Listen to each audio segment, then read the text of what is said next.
Good morning. My name is Parole Officer Saunders. Today is Thursday, July 2nd, 2026. And this is the hearing of the Connecticut Board of Pardons and Paroles. The following board members are present this morning, and by stating their names on the record, certify they have reviewed all statutory required documents and available pertinent information in preparation of this hearing. Nancy Turner, good morning. Joy Chance, good morning. Good morning, Alex Sarkoff. Mr. Stevenson, please state your name and MA number for the record.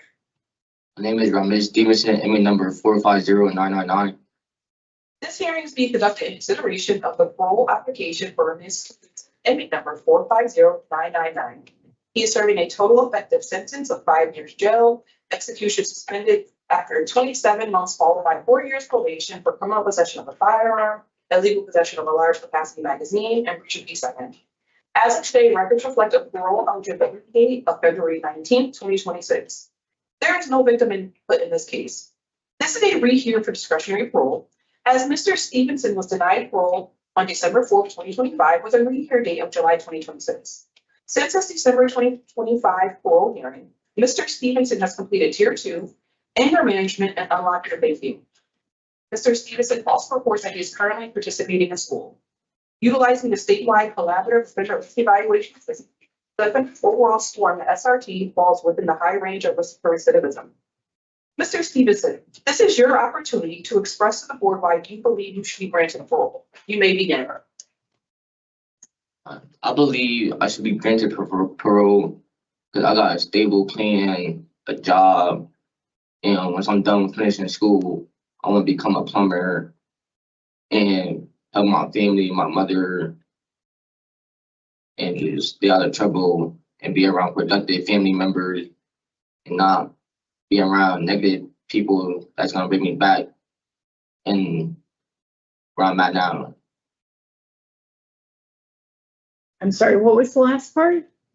Said I don't want to come like be around negative people that's gonna lead me back to the place I'm here and be around productive family members and people that's gonna help me.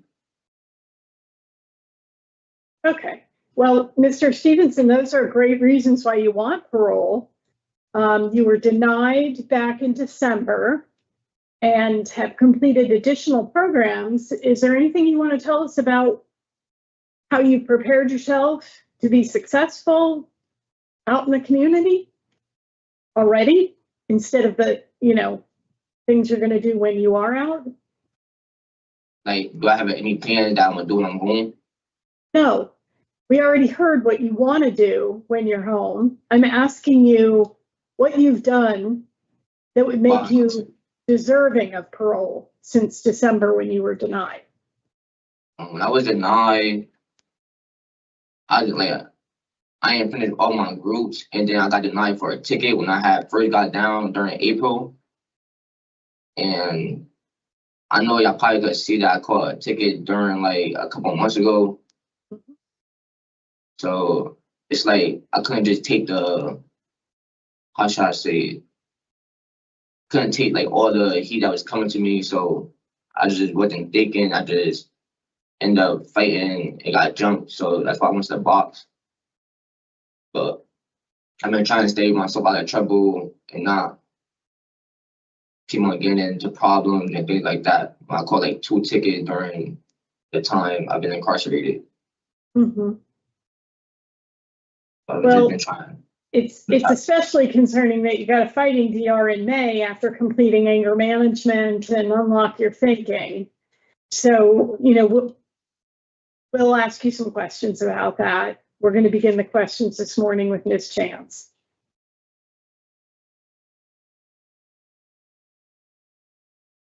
So, Mr. Stevenson, at your last hearing, they asked you to continue with school, remain DRC, and complete programs. So since your last hearing, as the chair said, you did complete anger management, you completed Unlock Your Thinking, and last September, you completed domestic violence.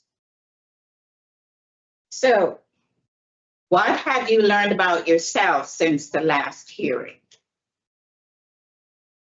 You said why it happened. I learned about myself Yeah. What have you learned? or what I've learned. I learned that, like I said, a couple minutes ago, that I can't let people's action and my emotion trigger me. That's gonna give me out of character. But I learned how like other people got feelings and you can't just overreact quick and unlock your thing. It just made me help me think about bigger situation and bigger problem. So you learn to think differently? Is that what you're saying? Yeah, not negatively.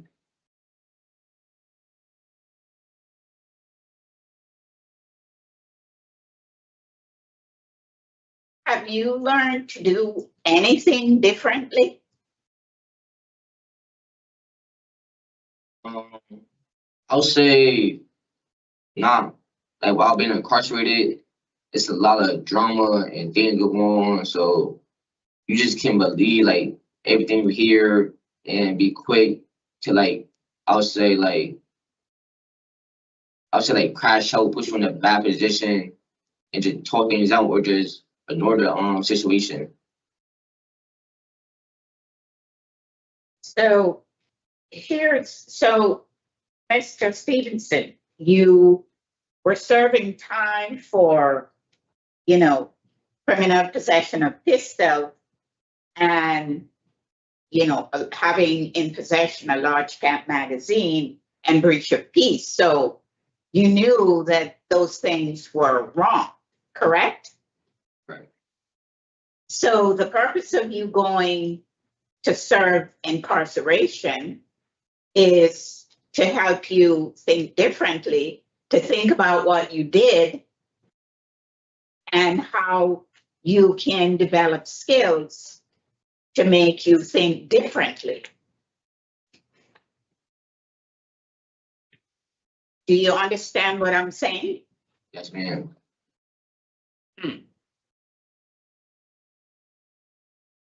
So it is just concerning that, you did the programs and then you got into a fight.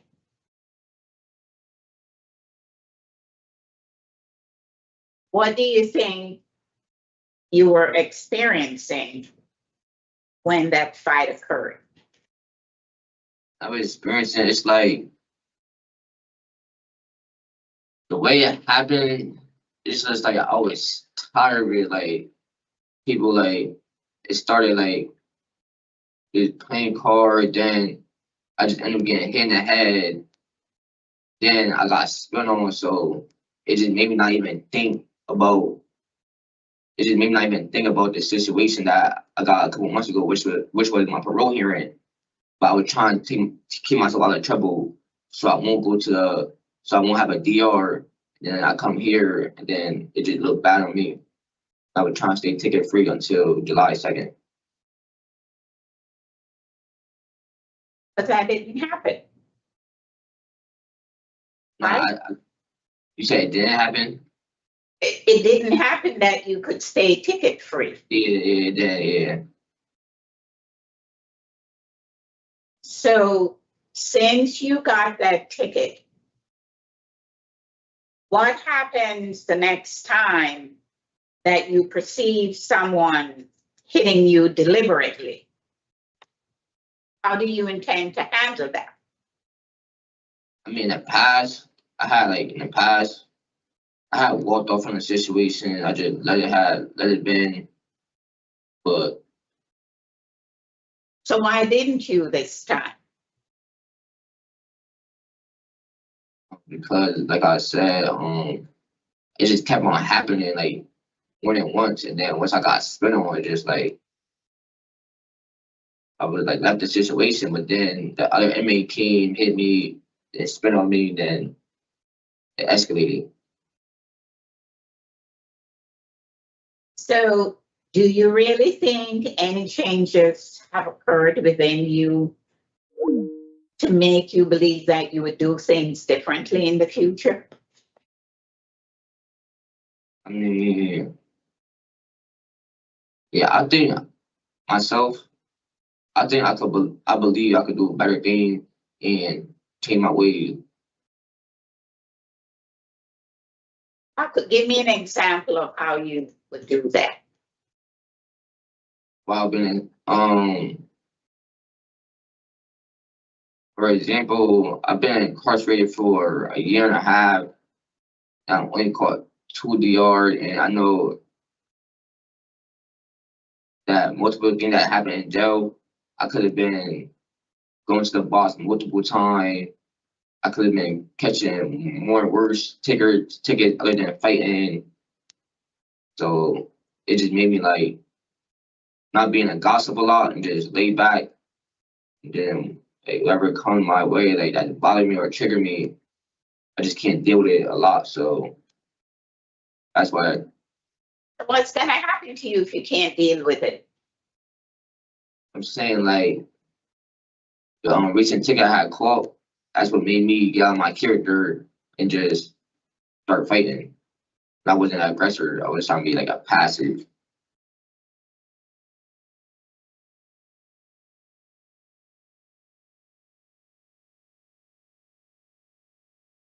Can you think of anything that you learned and unlock your thinking that would be able to help you in the future?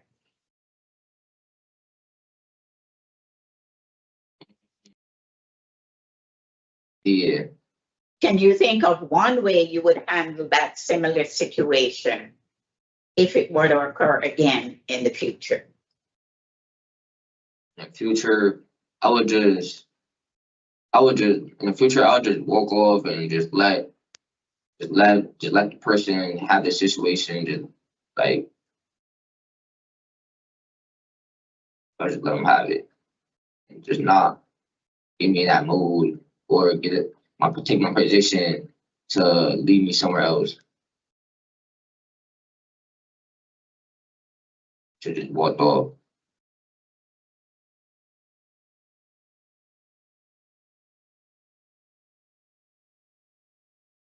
Mr. Stevenson, I'm a little bit, puzzled by the fact that, and I know you're just 19 years old, but 19 years old, you seem to understand some things because, you're serving time for serious charges. You understand that? Yes. Right. So you understand that at your last hearing, you were given an opportunity to complete the programs and don't get any DR, and to show that whatever skills that was mentioned in the unlock your thinking or the anger management, that you'd have at least learned something.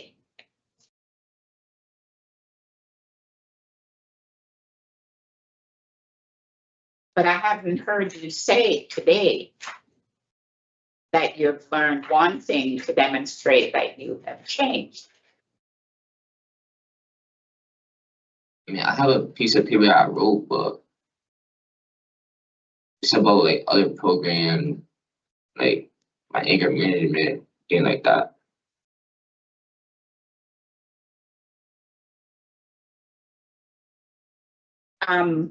I just have one last question. You're in school and I read that you only have 3 credits remaining. Is that to get your GED or your high school diploma? Recently, it's to get my credit diploma, my diploma to graduate. Right now, I just need one semester left, and I'll graduate in September.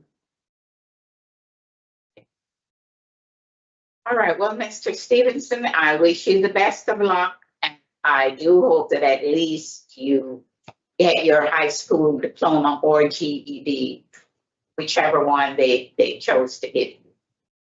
So I wish you the best of luck. Thank you, I appreciate it. Yeah, thank you, Ms. Chance. So, Mr. Stevenson, you mentioned in your opening statement you have a stable plan and a job waiting for you. What is the job? It's my old job, the Passion Club. And if not, I have a warehouse that I could attend and work at. Okay, do you have anything to show us that verifies either of these employers as a job waiting for you? Now, I don't have no, like, right now, I don't have no way, but one of my friends, I got like a job, they had asked the, they had asked the, manager if like they're hiring and stuff like that, cause I was expecting them to come home, to come home to straight to a job and be productive. Right, but for our decision making, all we have is you saying you have a friend who knows the manager and that your old employer will take you back, but we have nothing that says that's true. So a lot of times people in your position will contact those potential employers and ask them to write a brief note saying, you know, full-time employment upon release, and then we have greater confidence that you really do have a plan.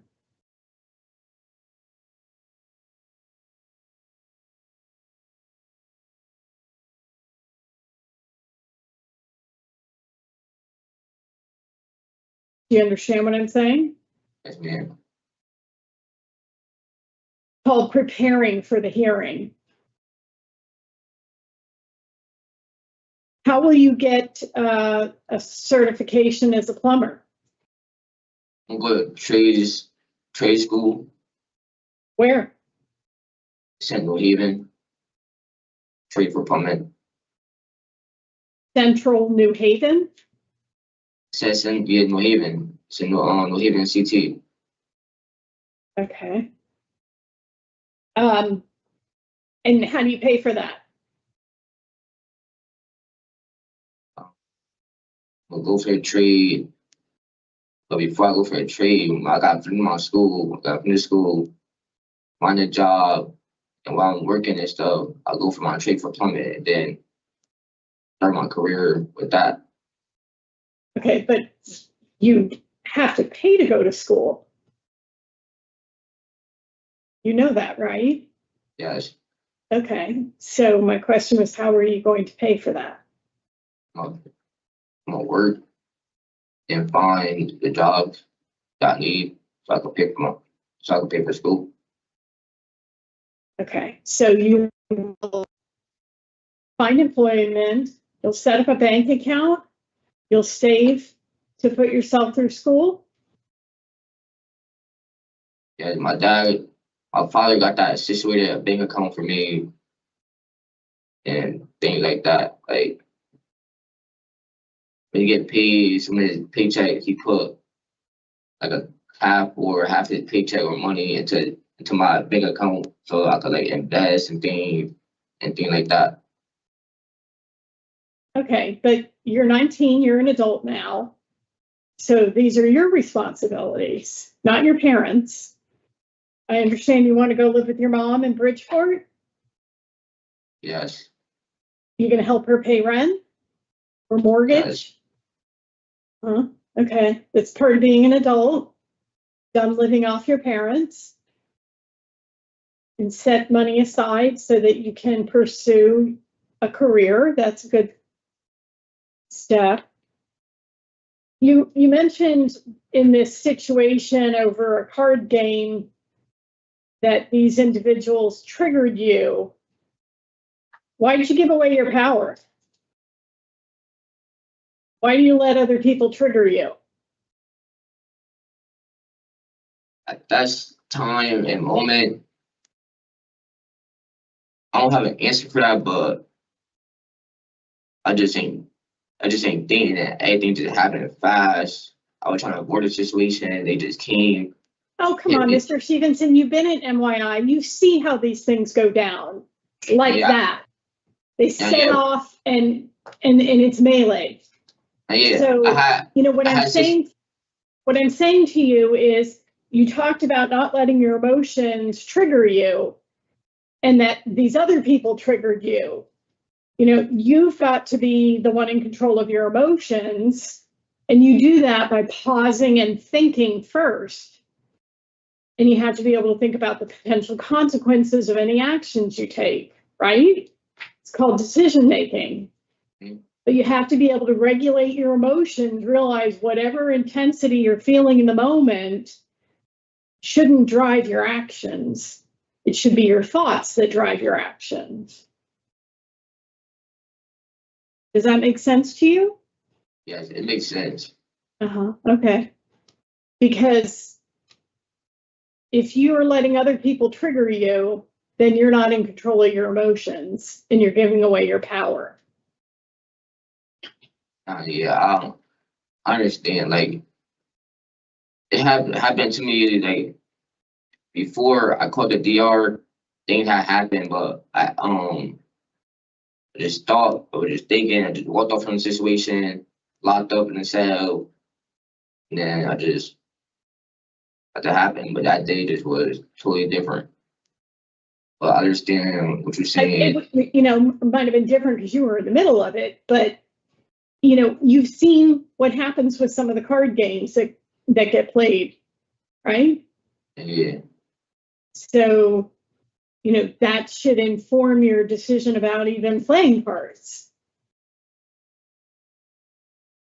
We hear that a lot about basketball, leads to shoving and fighting and that kind of thing. So a lot of people in your position will choose just not to play because it's just too high risk for a DR.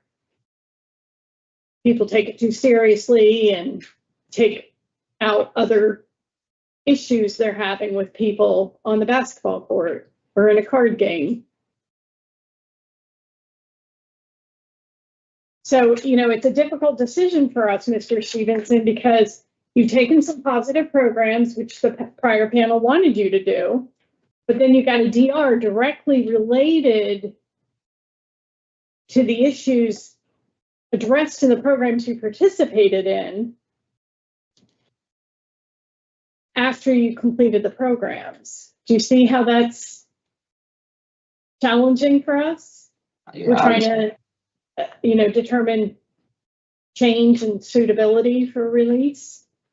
What do you understand about parole? Parole that like it's rules and you gotta make sure you do everything that's right. You know, you're gonna come back to jail, then when I come see y'all again, and then things I said during here I wasn't doing when I was home. They're just gonna look at me like they don't care. Who looks at you like we don't care? I'm just saying like people like he don't care, like all the things I was saying was like lies that I just came back. I ain't have no job, I ain't get no job, I ain't finished no trade, I ain't finished school.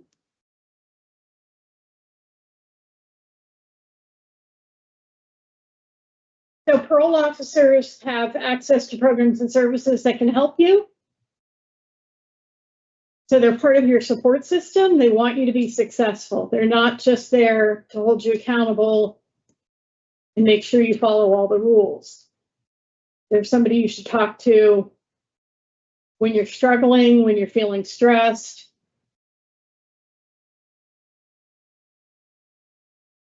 All right. Well, thanks for talking to me, Mr. Stevenson, Mr. Stahl. Any questions? Thank you. Okay, well, that concludes our questions, Mr. Stevenson.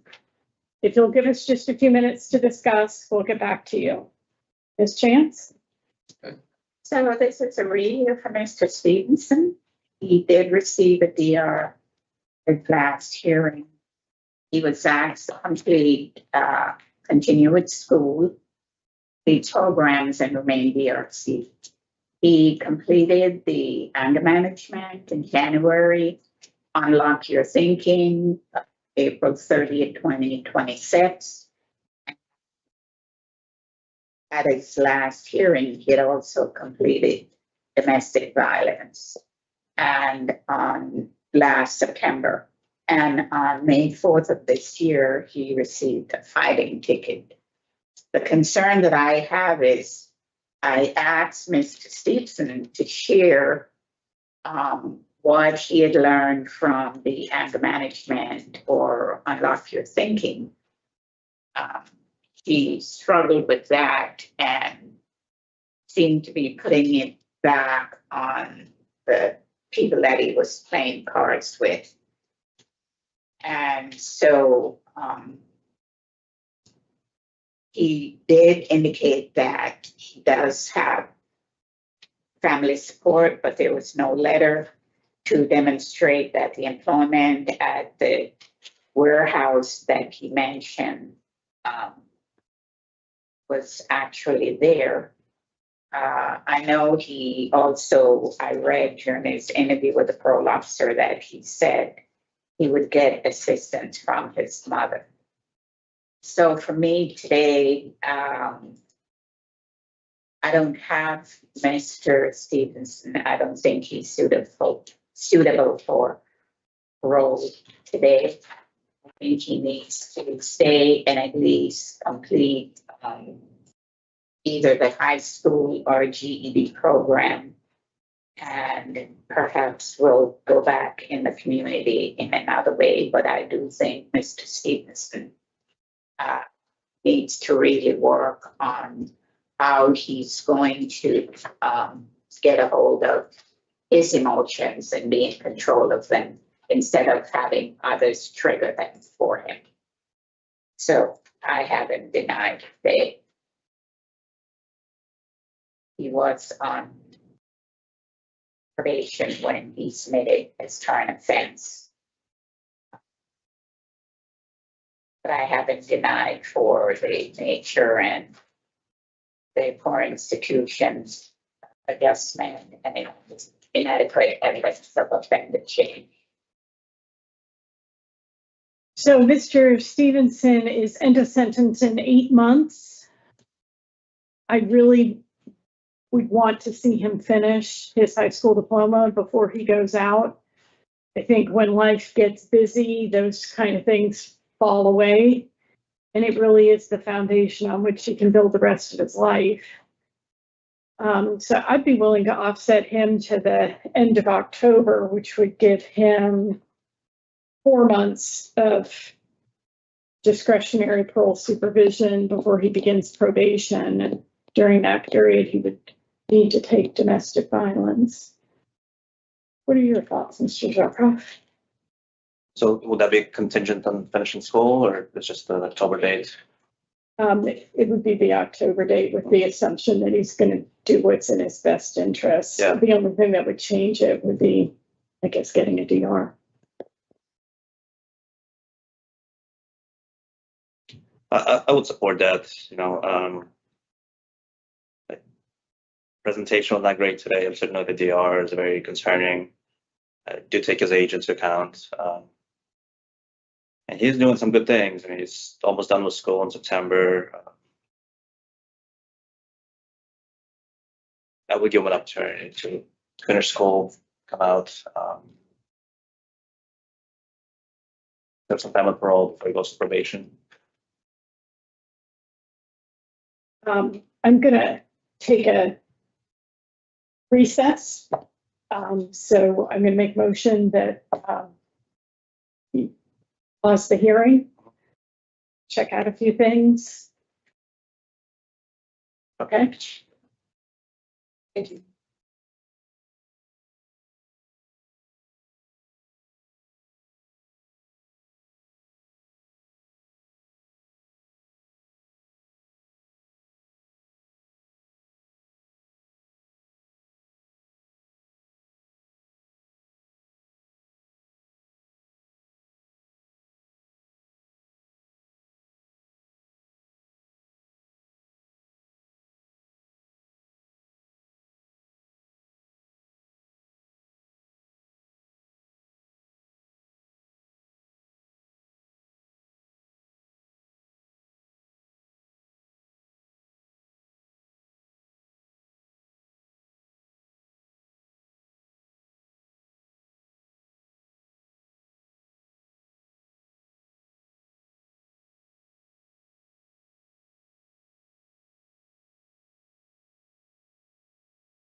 record. So, Mr. Stevenson, based on the nature of the DR that you got after completing the program, and the fact that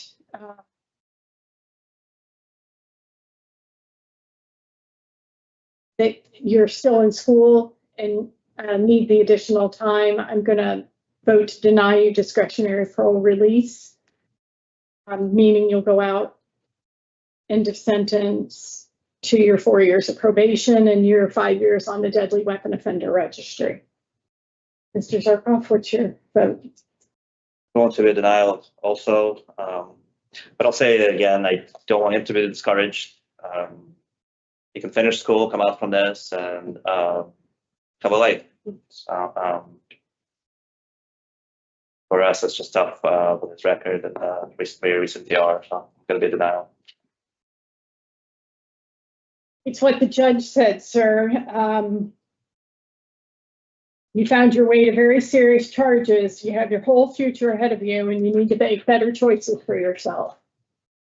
And so in the matter of Ramesh Stevenson, inmate number 450999, there's a motion to deny parole for the following reasons: the nature and circumstance of your offense committed while on probation, and your poor institutional adjustment. Do I have a second? Second. All in favor? Aye. Aye. So, Mr. Stevenson, we weren't able to grant you discretionary parole. We hope you'll finish your high school diploma and prepare yourself doing some employment outreach before your end of sentence. We wish you much success. Thank you. This concludes the hearing for Ramesh Stevenson, inmate number 450999. Thank you, you're all set. Thank you.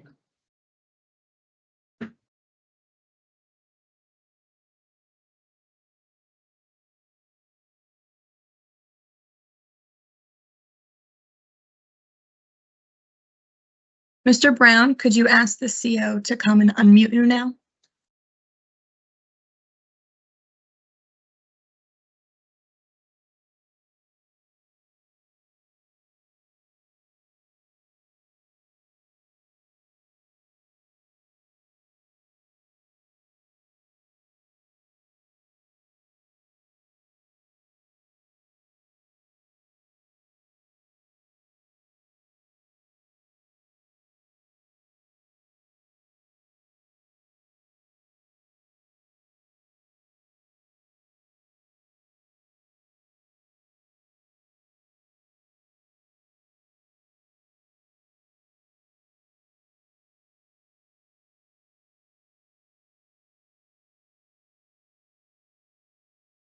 Officer, we just need you to unmute the microphone.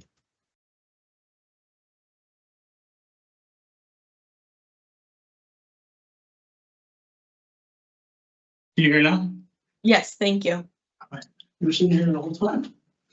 You're sitting here the whole time with me there? No, that it had somebody going for me. Oh. So that's what was happening? I got you.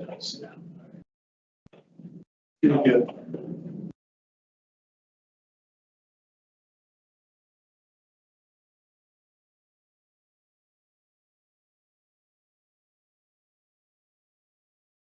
Good morning, my name is Parole Officer Saunders. Today is Thursday, July 2nd, 2026.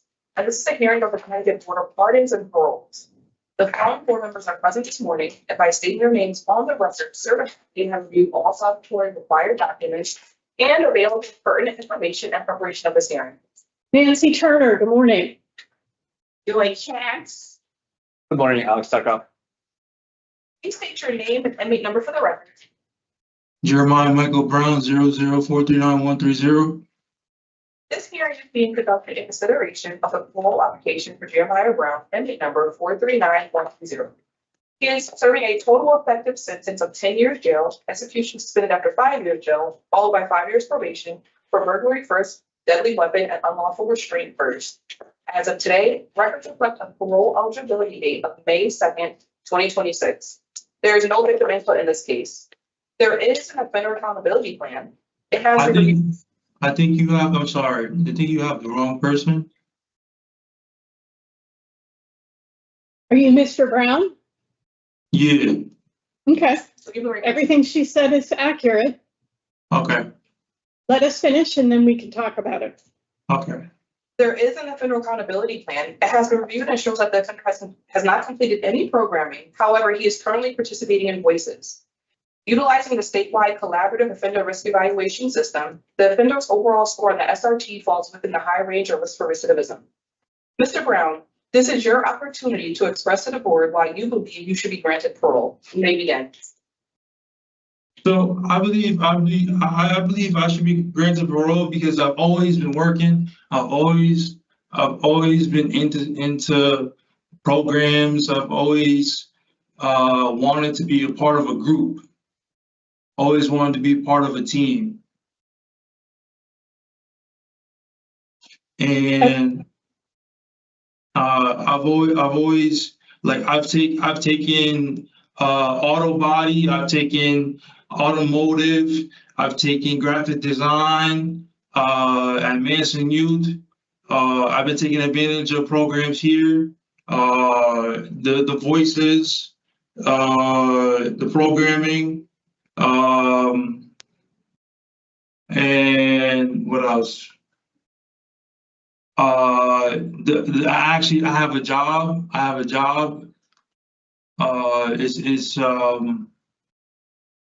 It's barbering. Okay. Is there more you want us to know, sir? That no matter what life faces, I'm very tenacious. Like this, right now, this is a struggle for me, and I hope that I can overcome it.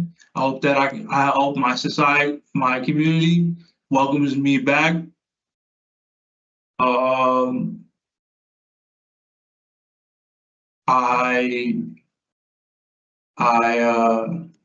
think that's it. Okay. So what will happen this morning, Mr. Brown, is that we'll take turns asking questions, and those questions come from the documents that we were able to review in preparation for today. That included your interview with the parole officer. And then after we're done asking the questions, we will discuss your case and make a decision. So I'll begin with the questions today. Are you ready to proceed? Yes, ma'am. Great. I think you are doing a good job so far, Mr. Brown, during this hearing. I know it can be very stressful. So we're off to a good start, I think. When you say you hope your community will welcome you back, tell me what that looks like to you. So it looks like with programming, like mental health programming, like substance abuse. Like what I did was I noticed a sign in my facility about Narcan, and the big thing is when you come back into the community, you're surrounded by so many things, especially in the halfway house. Like there's drugs, there's alcohol, there's nicotine, there's all kinds of substances, and Narcan would help with that. I don't know the percentage or anything like that, but if either it was me if it was me using or whatever, and or I had to save a life, I would need Narcan. Depending on what the condition was of the person and what they've been using, but you don't use the kind of drugs that Narcan applies to, right? Okay. No, I don't. Okay. That's a good thing, sir. Yeah. So where would you be interested in getting mental health services? Where have you gone in the past? I've actually been to therapy at Covenant Families with Marcel Slowly. I'm DCF involved. I've done all kinds of things at the Capitol building. I was a part of the YAB meetings, at the DCF building in Bridgeport. What are those meetings? The YAB meetings with, work to learn. Okay, and those are for youth? Yeah, it's for youth. Are you a DMIS client as well?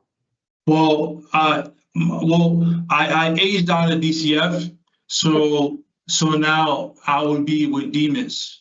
So all I have to I don't do want is you to tell me too many details because this is live streaming and I want you to have your privacy.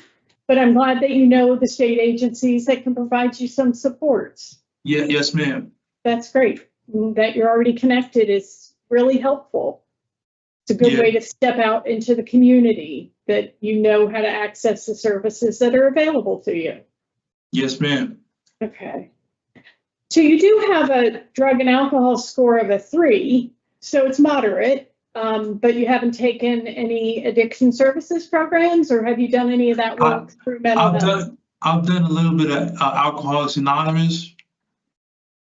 Okay. When was that? This was 2 years ago. Okay. But nothing during this incarceration, right? This is my first and last incarceration. I do hope so, sir. Yes, ma'am. Okay. So you were participating in AA out in the community. Did you find it helpful? No, it was in here. It was in here. Oh, okay. They offer AA in this facility. But you're not going anymore? Well, I just didn't, it wasn't for me. How come? Tell me about that. Because I'm not much of an alcoholic. I'm more of a smoker. Like I have my medical marijuana card, and I don't know I don't know much about medical marijuana. I just know it's my medicine. But you did tell Officer Saunders when you were interviewed that you had an issue with alcohol. You were drinking to the point of getting drunk. It wasn't too drunk, but Not sure we can really do degrees of drunk. Yeah. But you know, there's social drinking and then there's drinking to get drunk, which is problematic, right? You're trying to alter your mental state, your physical state. You're not taking care of yourself. Well, it was all controlled in a safe environment. I wasn't drinking and driving, so But it was a regular thing for you, right? Whenever I could get my hands on alcohol, I would drink. If somebody had it, and we were talking, it was a holiday, it was Christmas, then I would drink. Where are you with mixing alcohol with mental health medication? So in the community, I wasn't taking, I wasn't on any medication. Besides, I used to take Zoloft. It's antidepressants, SRI. Okay, I'm going to remind you, Mr. Brown, that the hearing is streaming, so I want your privacy to be protected. If you want to talk about specifics, we can go into executive session and do that privately. Oh, okay. Okay, so, but you know, I wasn't meaning specifically when you were last in the community, but your position about drinking when you're on mental health medication. Is that a good idea? No, it's not. Yeah. It can cause all kinds of problems. Because then the medication doesn't get to do what it's supposed to do. You're right. Yeah. And sometimes it can make the sensation of drinking more intense. And then you even have less control over yourself. And lack of control leads to lots of problems, doesn't it? Yes, it does. Okay. So the situation that brought you here before us today, the burglary and the unlawful restraint, what do you remember about that? So I don't actually remember my crime. Have you read the details of the police report? I do. I don't remember my crime because I was insane. I had to go to lighting forensic. Do you believe that you were responsible for the things that happened? I believe that I can be held responsible because I was insane. I just believe that whatever happened to the victims was wrong and it shouldn't have happened. Okay. And So there's a difference, Mr. Brown, between not remembering and not believing that you did it. So I get that you don't remember, but do you also deny that you committed these crimes? So That's a yes or no. I don't deny that I committed these crimes. Okay. All right. So that's the place we get to start. So, you know, these are very serious offenses. The victim was very negatively impacted. And you had a weapon. So, why do you think this happened? Oh, because I smoked some bad marijuana. It was laced with PCP. Has that happened to you before? It's never happened to me before. I bought some Okay. bad marijuana from a friend, and he said it was good stuff. Because I never bought it from the dispensary. I used to go to the dispensary, but now I know never to buy from a friend like that again because it could be laced. Mm-hmm. So, just to clarify that I understand, you had a medical marijuana card. You go to the dispensary. You didn't buy from the dispensary. You bought off the street. Yeah. Okay. He So what was the convinced- benefit of having the card? In case you So- got stopped in possession? So the benefit of having a medical marijuana card is that you have access to all different kinds of medicine, all different kinds of amenities that you wouldn't normally have access to if you go to a shady dealer. Right, but you had the card, but you were still going to the shady dealer. So I just want to, what's your plan regarding a medical marijuana card when you're out in the community? So I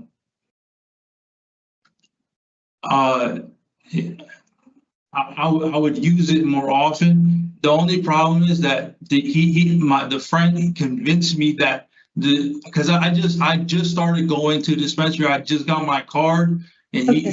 he said that the dispensary was giving bad marijuana. It had like fungi or whatever. That's what he was saying. So it was my first time. I was so influenced by him. He was Mr. a Brown, friend why do you think he told you that? to make money off me. Yeah, not really a friend, huh? Yeah. Yeah, giving you bad advice and then selling you stuff that was laced. So I hope that you have learned from that that's not the way to go. And isn't medical marijuana in Connecticut it's just becoming like legalized? Everybody's like talking about it. Everybody's starting to No, use. it's an industry, it's established, there are retail providers that are licensed through the states, so, you know, it's regulated. You're not gonna get, you know, questionable product for medicinal purposes, at least. So, I read that you don't have any supports in the community. Yeah, I don't have any supports. So Is right your now, mom still in Bridgeport? I don't talk to her. Okay. So you're gonna go out to a halfway house. And are you going to look for work? Yeah, I actually, what I do for work is I iron work. I local 424 and 15. I iron work. Well, you have a lot of skills now. You've got auto body skills. Yeah, You've got barbering skills. Yeah, that's my job currently. But they would help me to iron work because you have to be mechanically inclined for all these different tasks. Like say you're doing landscaping and you need to draw, there's a blueprint. There's maybe a lawnmower to fix. Say the lawnmower is like the engine of a car.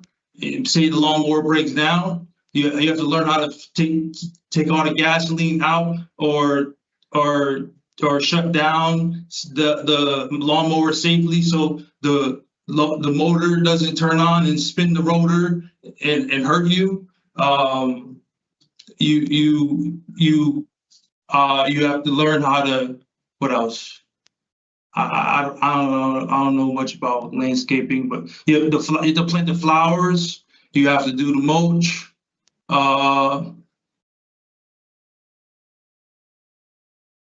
So your plan is to get a job in the field of landscaping or in ironwork?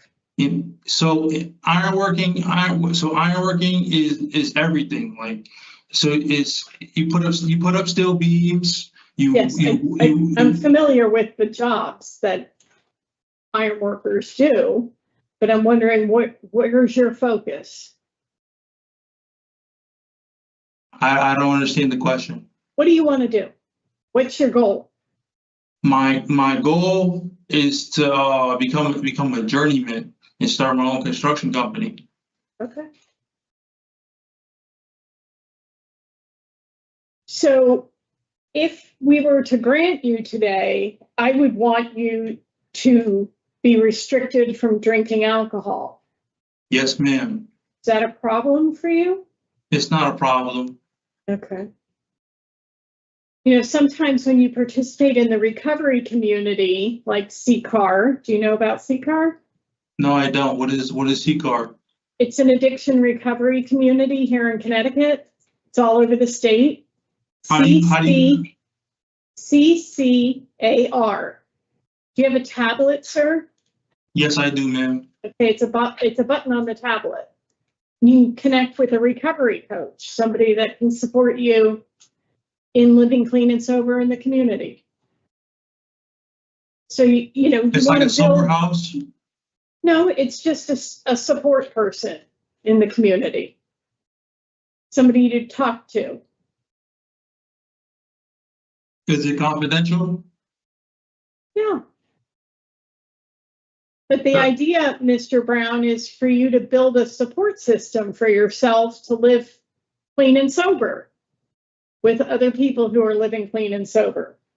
So whether it's AA in meetings or it's CCAR, those are some of the ways to build a network of people living clean and sober. Well, thanks for talking with me, Mr. Brown. I'm going to give my colleagues an opportunity. It's been a pleasure. Thank you. Mr. Zarkov? Madam Chair. Good morning, Mr. Brown. Good morning.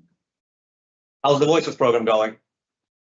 It's interesting. I'm not really allowed to talk about what goes on in the Voices program because it's all confidential. People have their own experience. It's very emotional. It's very intense.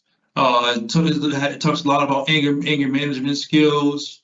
And it's all about accountability.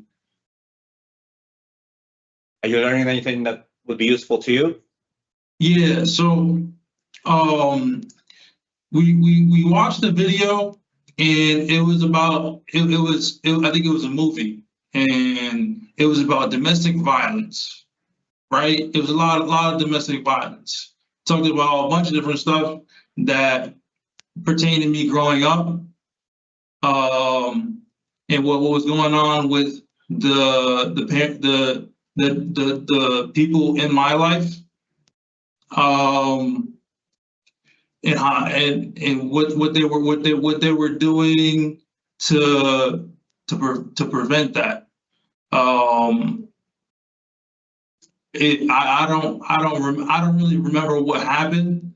I just remember that it was domestic violence. Okay. So are you what- learning about the impact of various types of crimes, victims? Yeah, exactly. Okay. How do you make sure that you don't commit another offense in the future, especially violent offense? What do you need to do?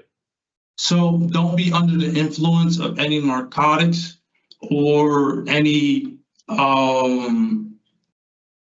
what else?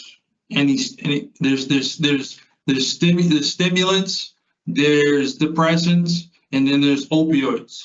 So don't be under the influence of any of those, because it messes with your mind. It messes with your mind.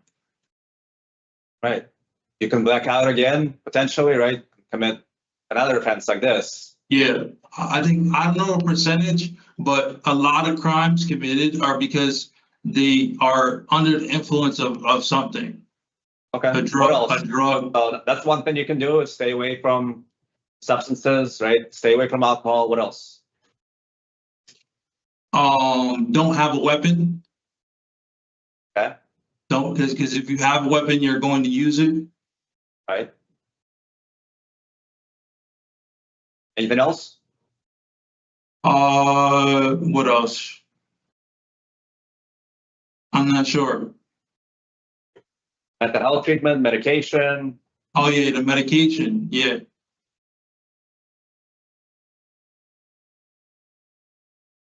Choose your friends carefully.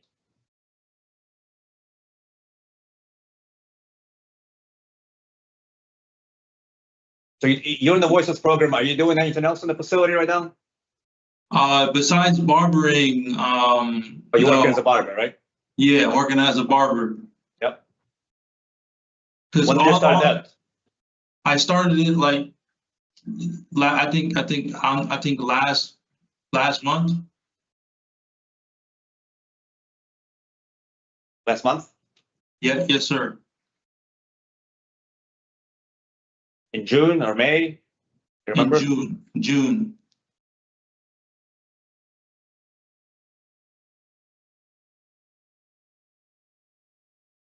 Is there anything else you think you need? Any kind of program to be successful?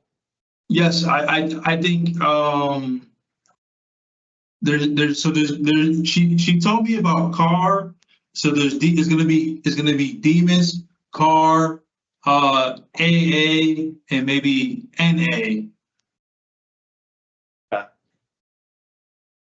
Well, let me ask you this. If you're released, you go to a halfway house, right? Yes, sir. How do you think you're going to do there? How am I going to get there? No, how do you think you're going to do at a halfway house? There's going to be a lot of rules. It's not going to be easy. There's going to be a lot of people around you. How do you go to handle that? Well, I'm not going to be involved with any gambling, any drug paraphernalia.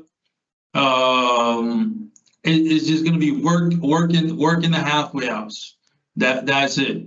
I'm going to be in and out the halfway house when I'm supposed to be at designated hours. I think I'm supposed to be on an ankle bracelet. Yeah.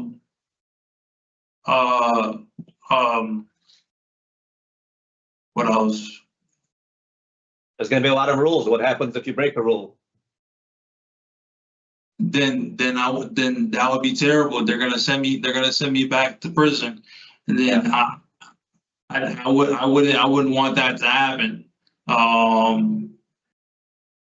But if the rules are clearly explained to me, then I'll follow every one of them. You do have some disciplinary reports. You know, if you get in a fight at a halfway house, you'll be right back here. I didn't know that. You didn't know that if you had a fight at a halfway house, they'll be breaking the rule? I thought you go back. I thought you just go back to prison. Or Yeah, that's what I mean. That's what would happen. If you break rules okay. On supervision, you could come back to prison very quickly.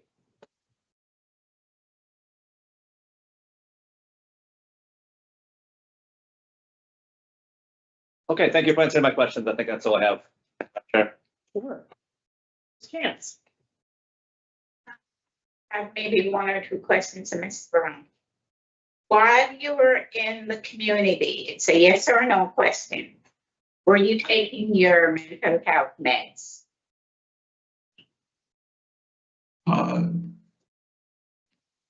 No. Okay. That's all. So, Mr. Brown, give us just a few minutes to talk about your case. And Yes, we'll ma'am. get back to you. Okay. Yes, ma'am. Do you want me to call No, this? just sit and listen. Okay. Okay. So Mr. Brown is here on some pretty serious charges. You know, basically, he forced entry into an apartment with a knife. He was found hiding in the shower. He does not deny the crime, but he does not recall it. He did express, when interviewed by the parole officer, some sympathy for the victims traumatized in this situation. He seems to lay some responsibility on being under the influence of marijuana that was laced, according to him. During this first period of incarceration, he's accumulated 4 disciplinary reports, 2 of which were for fighting, and those were the 2 most recent. He also had an intox ticket involving fentanyl and his cellmate. He is engaged in mental health services, taking care of those needs. He's participated in some vocational education and has had a job a month now. And he's currently in the Voices program. It does concern me that he doesn't have other programs completed, given I'm not sure he really understands his issues with alcohol and medical marijuana, which he should probably be addressing those issues through his mental health services. He is connected to Venus and has some goals in mind for himself when he's back in the community. We're talking about less than 6 months of discretionary parole supervision before he begins 5 years of probation.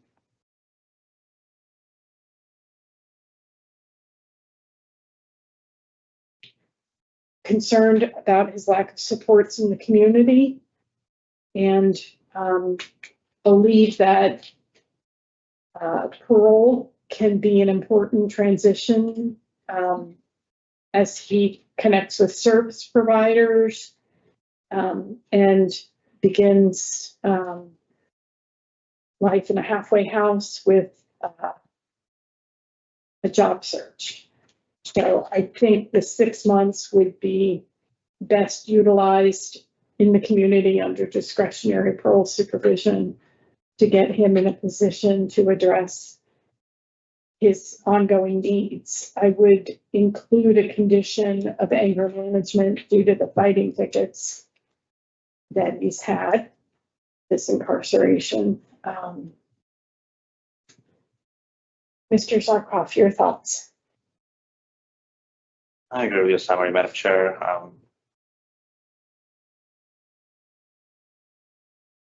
There are some things to be concerned about here. I think you can really use the mental health treatment in the community. You can use the heightened level supervision by parole. Like you said, it's not a huge difference between his EOS 85% and his parole eligibility. I'm sorry, and EOS. I would support his discretionary parole today. Give him a head start on parole before moving on to probation. Ms. Chance? So, Mr. Brown, at the time when he committed the offense, first of all, he has a high school diploma. He completed a welding program at Lincoln Tech. He was unemployed when he committed this offense because he was laid off from the iron workers local union that he was part of. And while in the community, he was not taking his meds, smoking marijuana.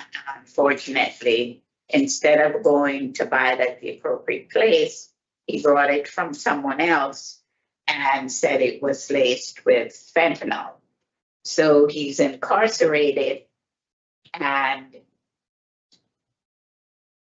Garner does not have programs, but they have AA meetings there, which Mr. Brown had the opportunity to participate in. He does struggle with knowing whether he has a problem with alcohol or not. But based on the information that I read in the official document, he has had a problem with alcohol. And as we, Madam Chair, had addressed it with him, that there were times when he was drinking until he became drunk. Anyway, he also indicated that he committed this current offense because his marijuana was laced with fentanyl. Actually, it was PCP. Okay, but that's what I read. Okay. So the marijuana Mr. that, Brown, could you just sit and listen? Let us talk. yes, ma'am. I think Mr. Brown has a good understanding of why he should not use drugs and alcohol. And I think he knows that it's important for him to take his mental health medication. I am concerned about the fighting tickets and the intox ticket, which I know happened a year ago. But most concerning for me is that he had an opportunity to attend AA meetings, considering that there are no programs there, and he did not take it. For me, I am not in favor of discretionary parole today for Mr. Brown. I think he needs to work with the mental health people and really come up with a relapse prevention plan to include not just where he's going, but to address his mental health and substance abuse at the same time. So. Okay. All right, so this will be a majority decision. I have halfway house, no alcohol, mental health treatment and medication compliance, and anger management. Anything to add? Sorry. Anything to add, Ms. Chance? Okay, so in the matter of Jeremiah Brown, inmate number 439130, Mr. Brown, Yes, ma'am. we're ready. So in the matter of Jeremiah Brown, there is a motion to grant parole on or after today's date of July 2nd, 2026, with the following conditions for your supervision. You are not to consume any alcohol, halfway house placement, mental health treatment and medication compliance, and a behavior management program for anger management. Do I have a second? Second. All in favor? Aye. Aye. All opposed? Aye. Okay, so Mr. Brown, you'll go out to the community, connect with services, work with your parole officer, and we wish you much success. All right, thank you so much. Hearing Jeremiah Brown, inmate number 439130. You're all set. Thank you very much. Have a great day. It's been a pleasure.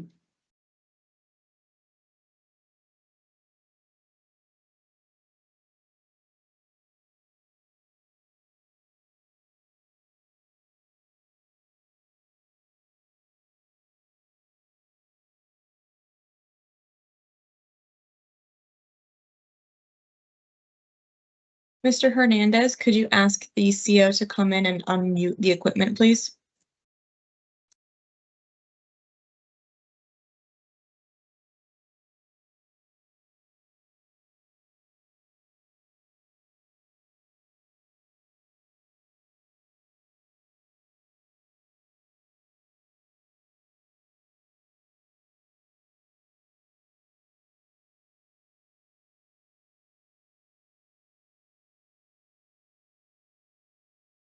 Thank you, officer.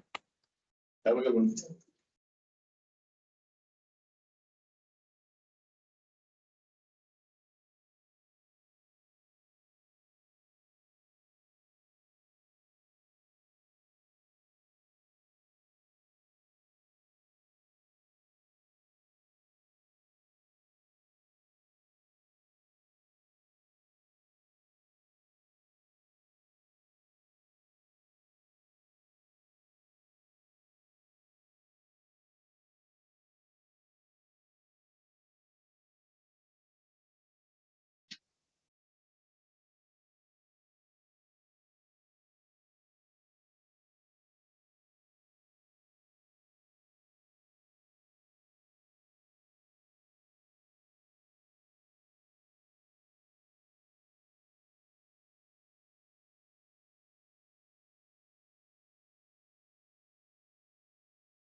Mr. Hernandez. Good morning. Good morning, can you hear me? Yes, ma'am.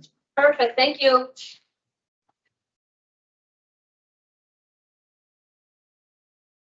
Good morning, I'm Parole Officer Vasquez. Today's Thursday, the 2nd of July, 2026. This is a hearing of the Connecticut Board of Pardons and Paroles. The following board members are present this morning and by stating their names on the record do certify that they have reviewed all statutorily required documents and available pertinent information in preparation of this hearings. Nancy Turner, good morning. Joy Chan. Good morning, Alex Sarcox. Good morning. Sir, please state your name and inmate number for the record. Miguel Hernandez, 225411. Thank you, Mr. Hernandez. And let the record further reflect that we do have Parole Officer Sprague, who's in attendance today, strictly for training purposes and observation, and has no input or weighing in. It's not weighing in for today's proceedings. Okay, so this hearing is being conducted in consideration of the parole application for Mr. Miguel A. Hernandez, inmate number 225411. He's serving a total effective sentence of 10 years, suspended after 42 months, followed by 3 years probation for the charge of criminal possession of firearm, ammo, defense weapon. As of today, records reflect the parole eligibility date of the 12th of August, 2026. This is at 50% eligibility. There's no victim input in this case. No signed OAP was recovered from the DOC master file for this offender. He has been actively participating in the medicated assisted treatment program. Utilizing the statewide collaborative offender risk evaluation system, the offender's overall score on the SRT falls within the very high range of risk for recidivism. All right, Mr. Hernandez, this is now your opportunity to express to the board why you believe you should be granted parole. You may begin. I believe I should be, you guys are, I can't see you, but if you want me to just continue talking. Yes, please. Can't. Okay, I believe I should be granted parole because quite frankly, I've learned my lesson. I'm old now. I've learned my lesson. I've done every program available. I know what I have to do when I get out there. I'm going to be getting married.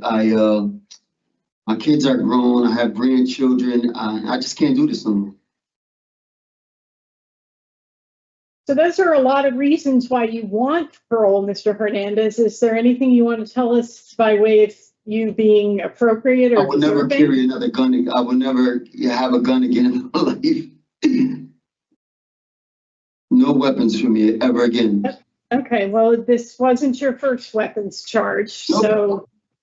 so,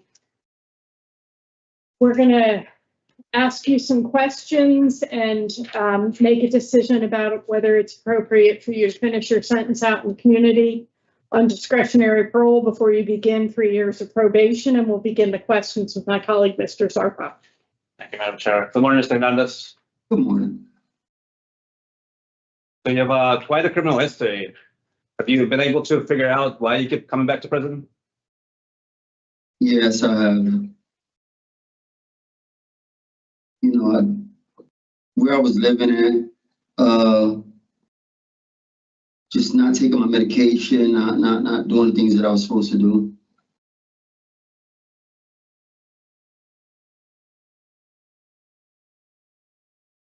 So you're on probation for assault in the second degree.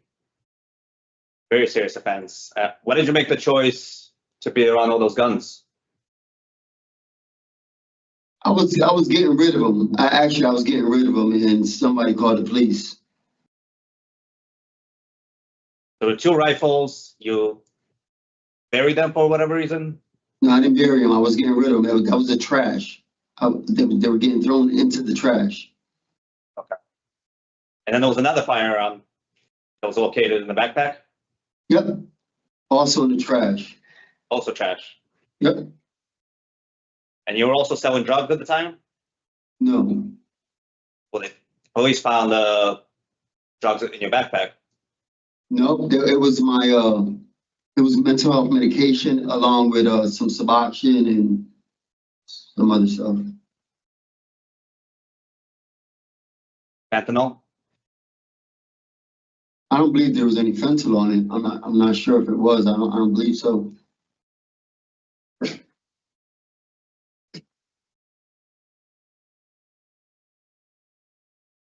Were you working at the time? I was working. I was working part-time at the time.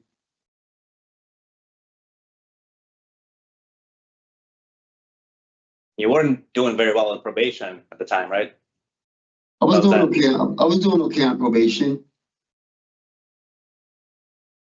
According to my records, you weren't showing up. You were testing positive for cocaine and fentanyl quite a number of times. There was some arrests there for driving with a suspended license, right? Correct. So how was that doing well on probation? Because I went to a program afterwards, and I was doing okay. Okay. The probation officer had me go into a program. I went into a program. What program was that? A community health center program. And what were you doing there? I was on medication, getting evaluated on the new medication that I was on, taking drug urinalysis, cleaning up my urine, just straightening out my act.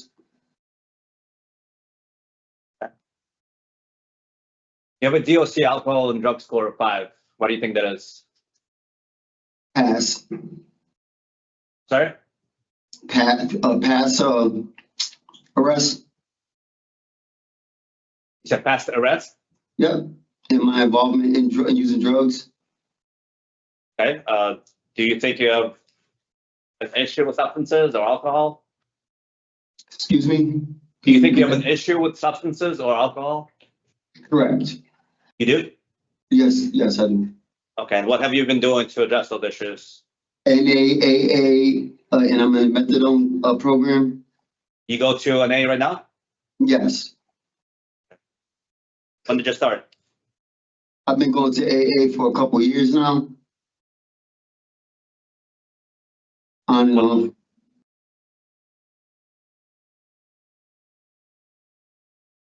What days do you go to? What is the group? I haven't gone in a while. I haven't gone in a few months, but I was going like to Tuesdays. When was the last time you went? It's been about 3-4 months. I got into some trouble down there with another inmate, and I didn't want the problem. I didn't want to get a fighting ticket or anything, so I stopped moving. Okay, how else are you addressing your drug issues since you're not going to an A? I just don't, people placing things. I'm just tired of the BS. I just don't go around people anymore. I just stay to myself and stay away from the crowds that are doing the drugs. And I've been sober, clean and sober. I've been doing pretty good.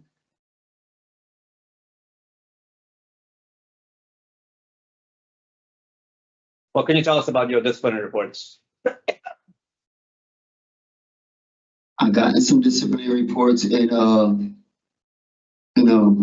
Osborne, and it was I got the disciplinary reports. What would you like me to tell you?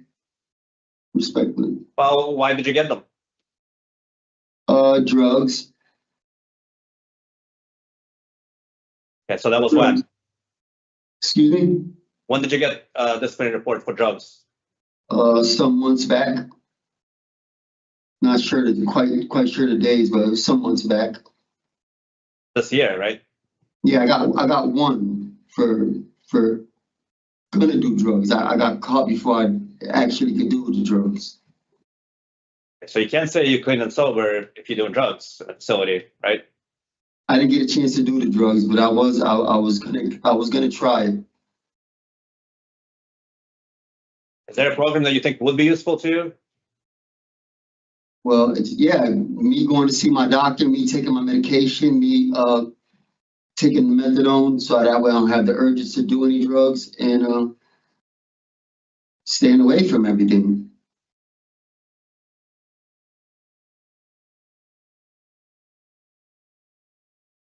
Same programs that I was just in. Getting checked once a week for getting my urine checked, and going to AA, NAs, in whatever programs they want in the community, given a chance to go back to the community.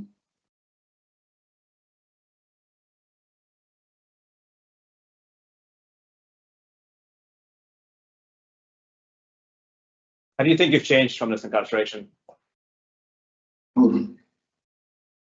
I've lost family members. I'm 52 years of age now. I'm just at a point in my life where I'm just tired. Health is not the same. Just not the same anymore.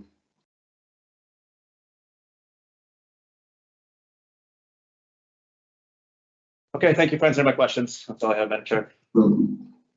There's Chance. So, Mr. Hernandez, Good morning, Ms. Chance. you've had an extensive criminal history.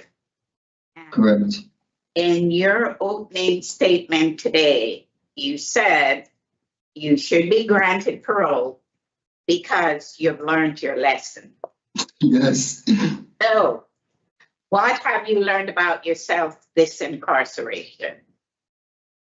Just I don't want to do this anymore. I don't want to be here for the rest of my life. I've been here for the first half of my life. I don't want this to be my life legacy, being in prison.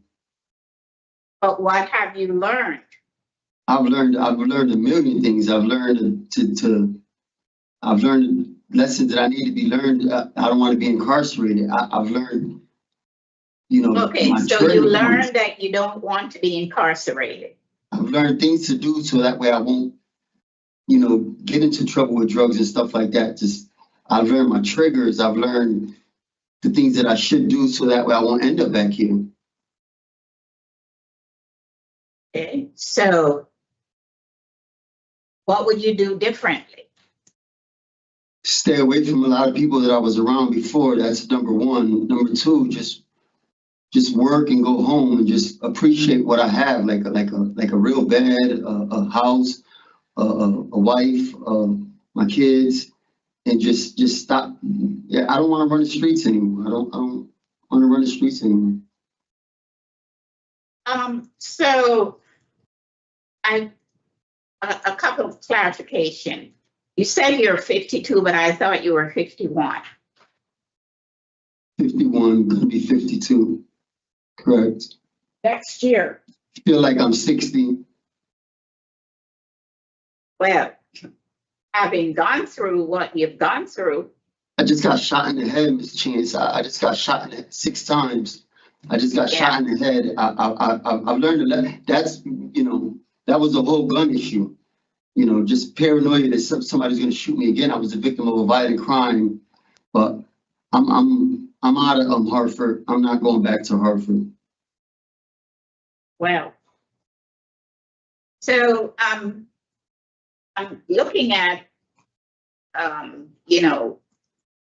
where you are now, and you are in the MAD program. Correct. And they have groups and they have meetings. Do you go to any? Absolutely, every single one. Every single one of what? Every single meeting, every single group. How often do you go? Twice a month. Twice a month. You go to groups? Yes, ma'am. The first Tuesday of the second week and the last Tuesday of the month. And what do you do in group? What do you do in the group? What do you do in the group? We discuss our triggers, what avenues to take so that we don't relapse. Talk about the things that made us relapse to begin with and what we should do to prevent ourselves from relapsing again. I've learned a lot of things that I didn't know before. Okay, so what changes do you think have occurred since your current offense to make you believe that you would do differently? That you would do things differently? I've rekindled a lot of old relationships with family and friends, and I now have a support system that I didn't have prior to come to my incarceration. I now have a support system, and I have now put some goals in front of me, and like I've been attending these meetings, and now I have the tools that I need to stop using drugs. Okay. Do they have programs at the facility that you're at? They do have programs at this facility, correct. So you are on the list for addiction services. I go to addiction services, and I've been trying to get into every single program. They keep telling me that, I'm on the list. That I've been trying to get into any and all programs. At my last incarceration, I did every single program. They keep telling me that. Yeah, but that's at your last incarceration. Correct. We're talking about this one. Correct. So the problem is, Mr. Hernandez, when you get DRs, they delay the position on the list for the programs. You know that? Yes, ma'am. I didn't know that, but now I do. Right. So you got a DR in January of this year, the latter part of January, and then you got 2 of them in February. So do you understand that's why you keep getting delayed for getting into programs? Yes, ma'am. Okay. And so you have a serious addiction to drugs and alcohol. Not alcohol, drugs. Don't say not alcohol, because didn't you get some DUIs in another state? Yeah, but I don't drink. I haven't drank in years. And didn't you get 2 of them in Connecticut? Yes, years ago. I haven't drunk in it. I haven't drinking alcohol in years. Okay. So, my concern today, Mr. Hernandez, is that I need you to do some programs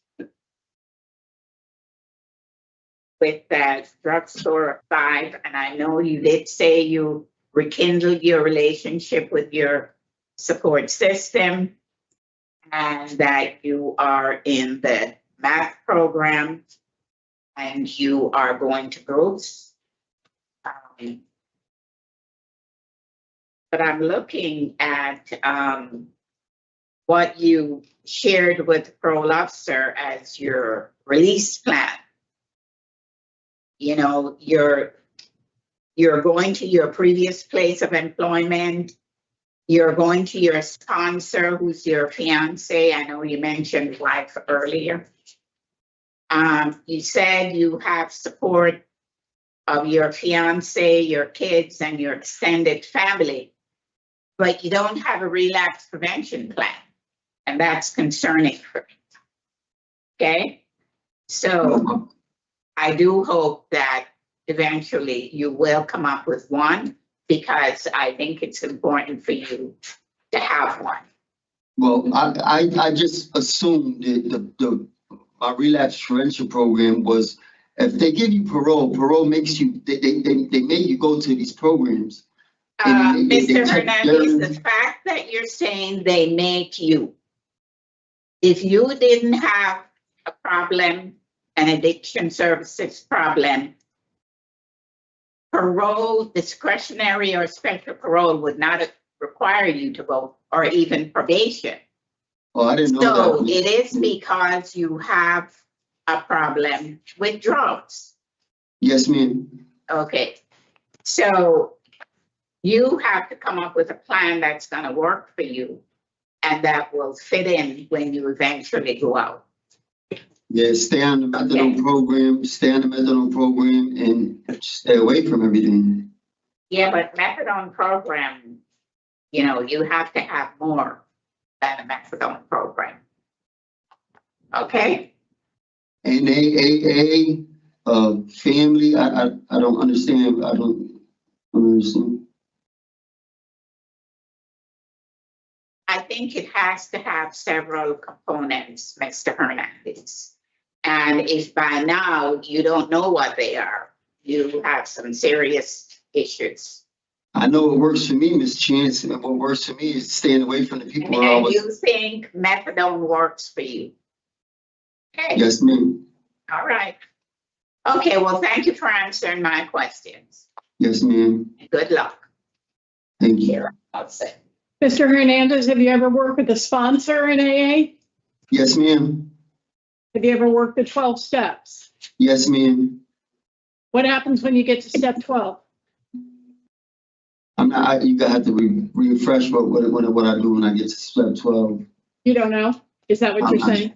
Yeah. Okay, you start all over again. Start all over again. Yeah. Because it's a commitment to living every day clean and sober. Yes, ma'am. Yes, and ma'am. the steps are the tools to help you do that. What was the hardest step when you worked the 12 steps for you? Did you have a problem? That's step 1. Yeah, man, did you have a problem? I was in denial. I'm not in denial any longer. Mm-hmm. Okay.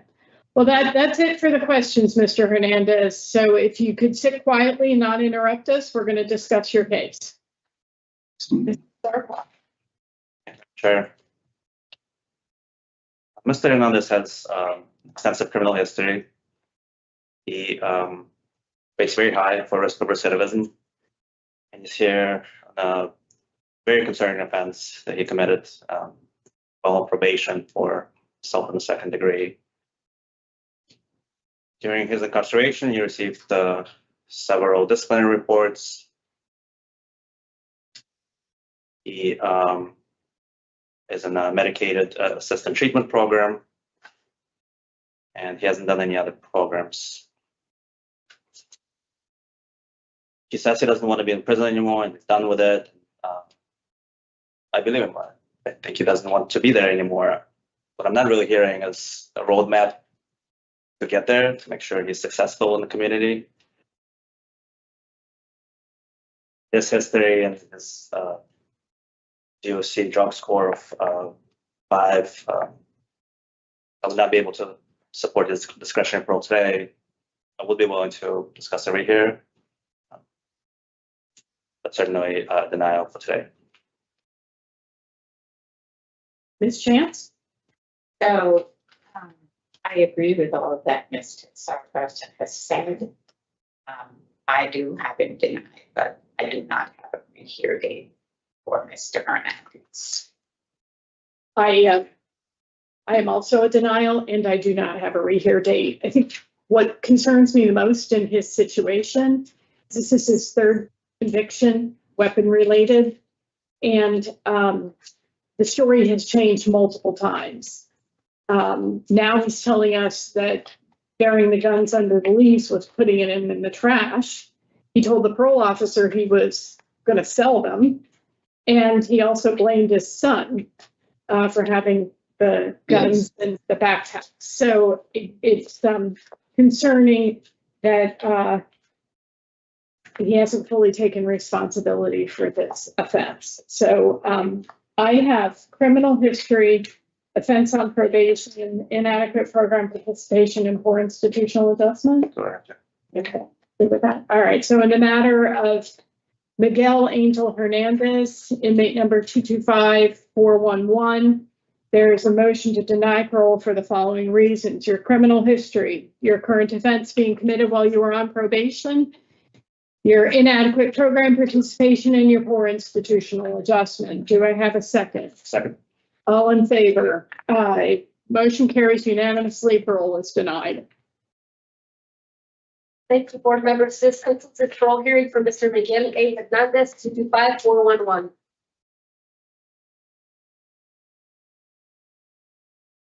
Thanks and good luck, Mr. Hernandez. It's my honest.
Yeah, so, so the recording though.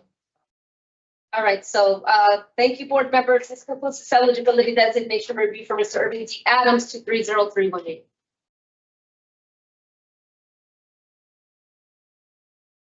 And that's a good thing to always pay attention to, that muting and unmuting. So I did that for training purposes. A perfect example.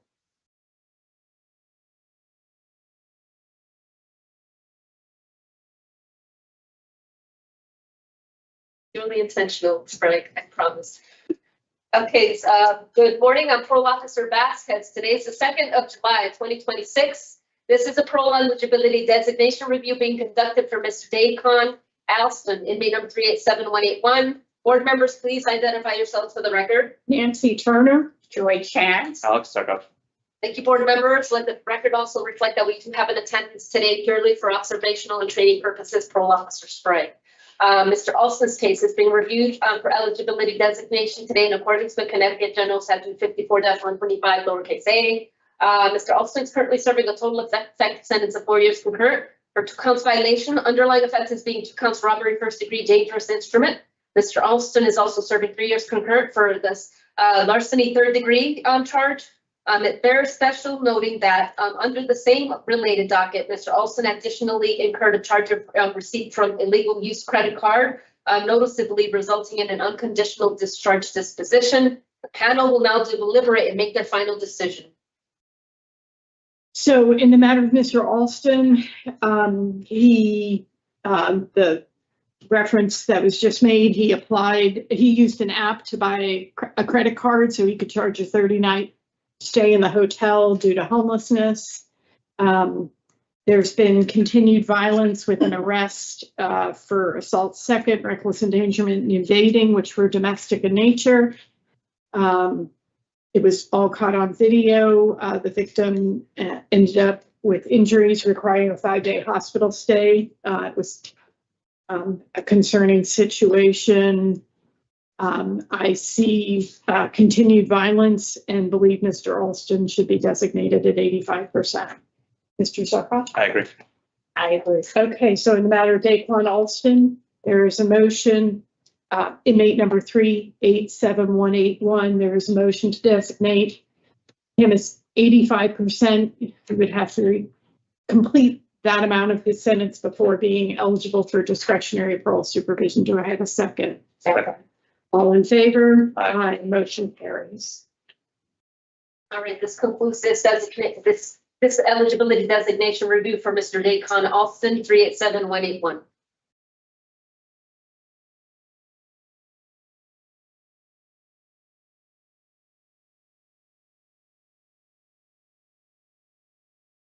Good morning, I'm Parole Officer Vasquez. Today is the 2nd of July, 2026. This is a parole eligibility designation review being conducted for Mr. Adolfo Bruno, inmate number 426418.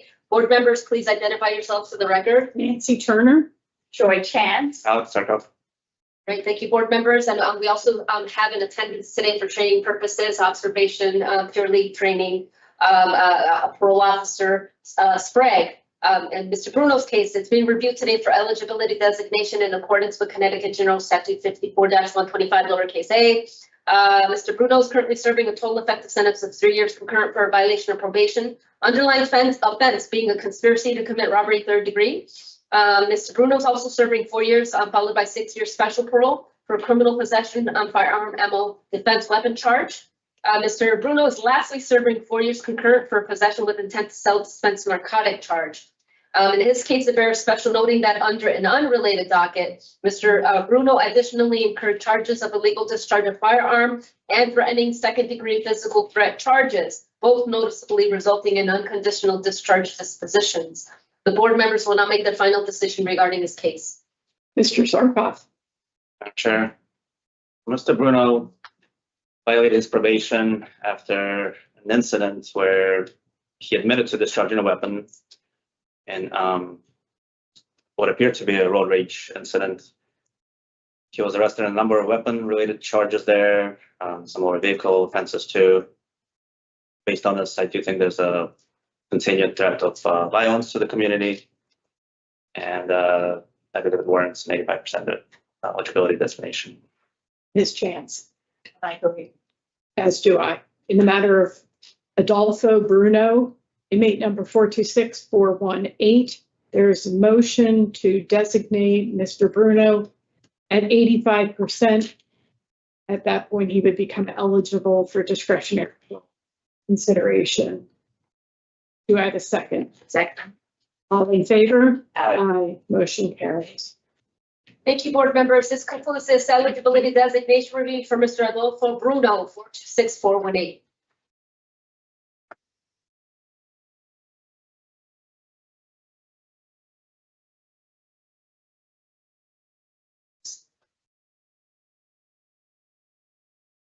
Good morning, I'm Parole Officer Vasquez. Today's the 2nd of July, 2026.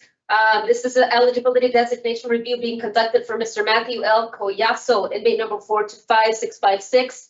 Board members, please identify yourself for the record. Nancy Turner? Joy Chance. Alex Starkov.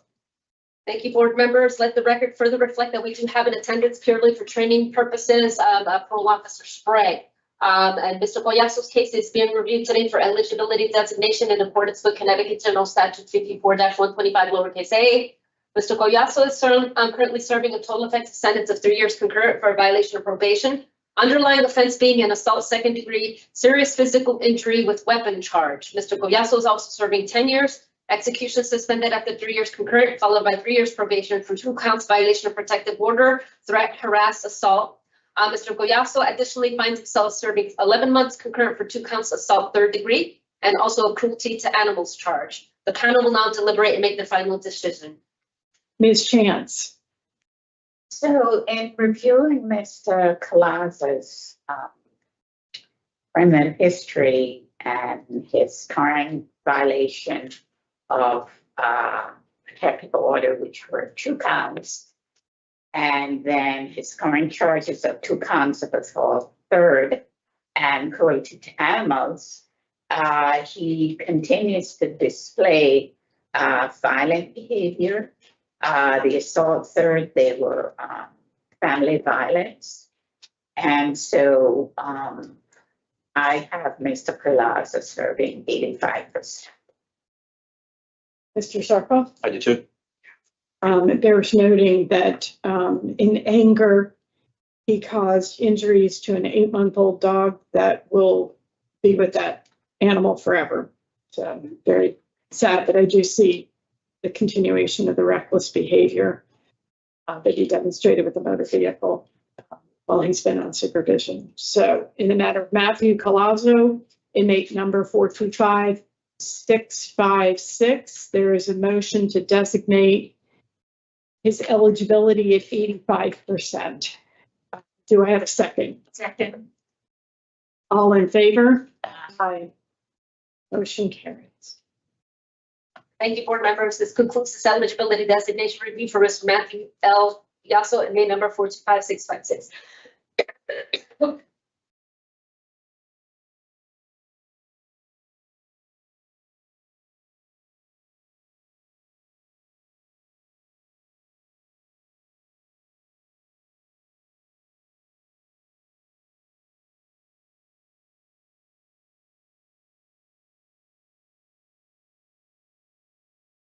Good morning, I'm Parole Officer Vasquez. Today is the 2nd of July, 2026.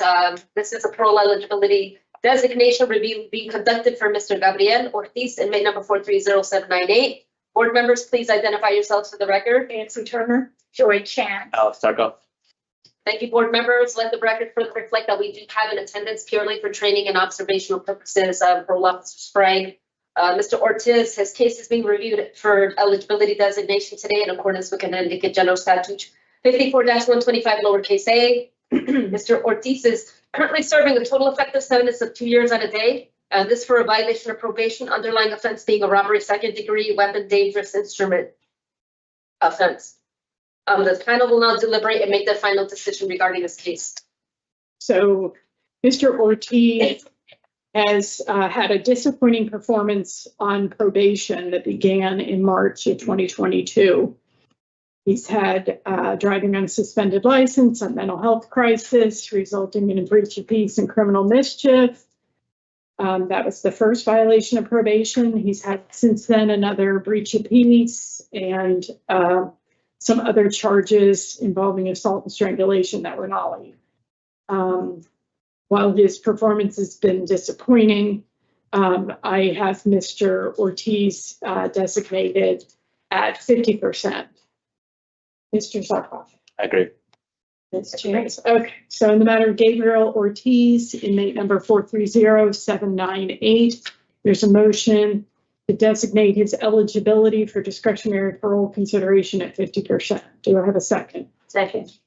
All in favor? Aye. Aye. Motion carries. Thank you, board members. This concludes this eligibility designation review for Mr. Gabriel Ortiz, inmate number 430-798.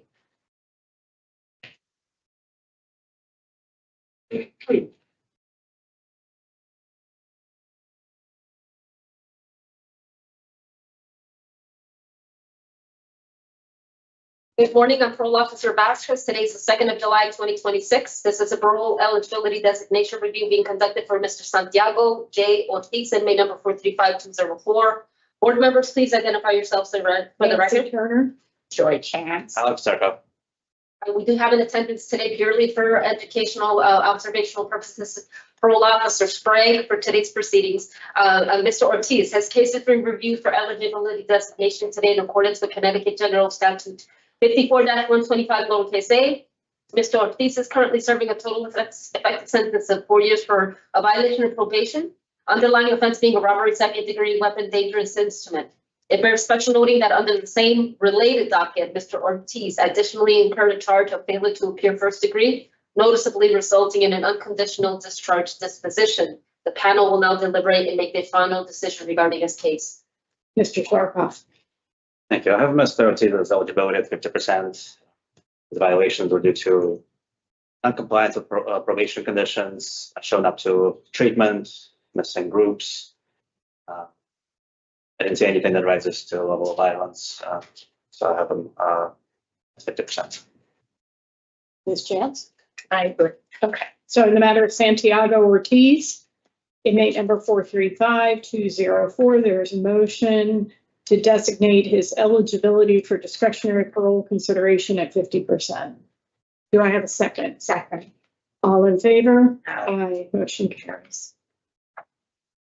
Thank you, board members. This concludes this eligibility designation review for Mr. Santiago J. Ortiz, inmate number 45204.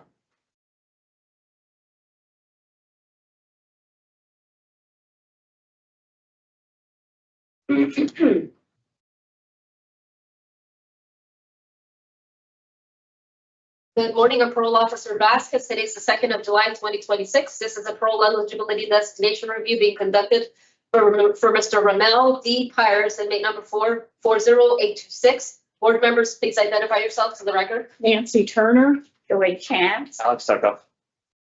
Thank you, board members. I'll let the record reflect that we also have an attendance today for training purposes and observation. Parole Officer Sprague. And so Mr. Pires, his case has been reviewed for eligibility designation today in accordance with Connecticut General Statute 54-125 lowercase a.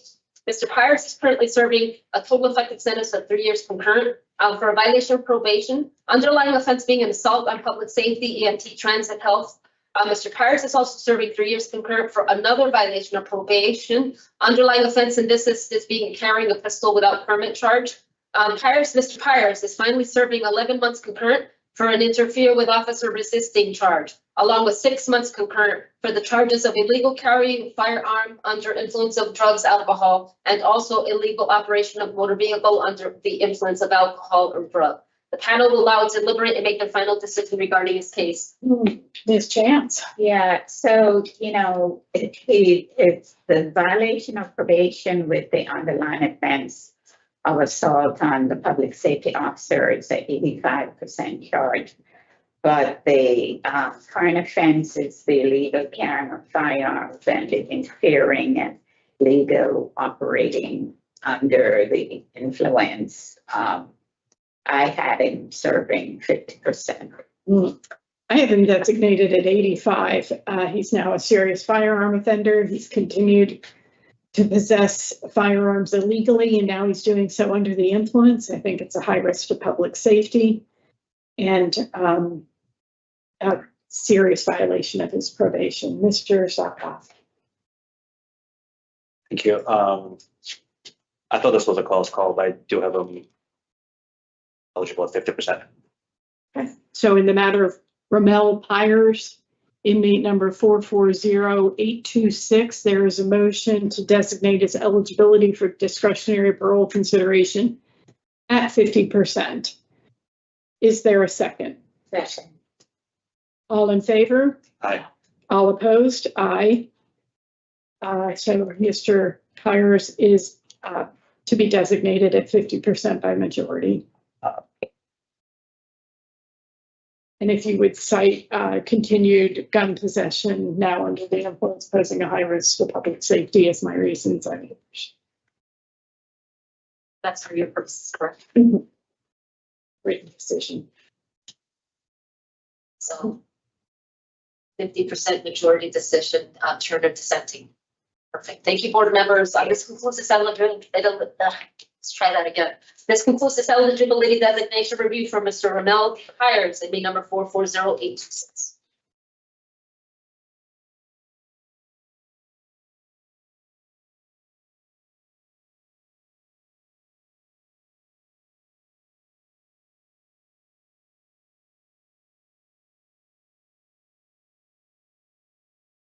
Good morning, I'm Parole Officer Vasquez. Today is the 2nd of July, 2026. Board members, actually, this is a parole eligibility designation review being conducted for Ms. Charmetri Rivera Lebrec, inmate number 310687. Board members, please identify yourself for the record. I believe it's 687, Officer. Apologies, I misspoke there. 310687. Nancy Turner. Joy Chance. Alex Zarkoff. All right, thank you, board members. And also we do have an attendance today for training and observation purposes. We have Parole Officer Sprague. And so Ms. Rivera Lebrec's case is being reviewed for eligibility designation today in accordance with Connecticut General Statute 54-125 lowercase a. Ms. Rivera Lebrec is currently serving a total effective sentence of 3 years concurrent for a violation of probation, underlying offense being an attempt to commit assault on public safety, EMT transit health. Ms. Rivera Lebrec is also serving 3 years concurrent for 2 counts violation of protective order charges. The panel will now deliberate and make their final decision regarding her case. So Ms. Rivera Lebrec was self-medicating her mental illness with crack cocaine and engaged in a threatening situation involving her neighbors. She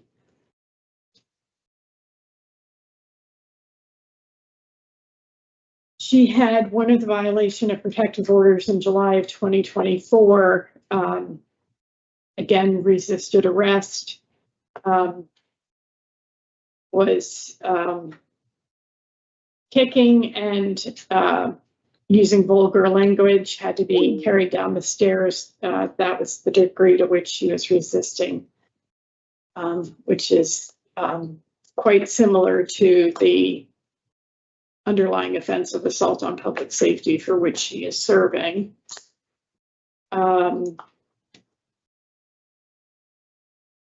The victims in this case were family members who were opposed to her being reincarcerated.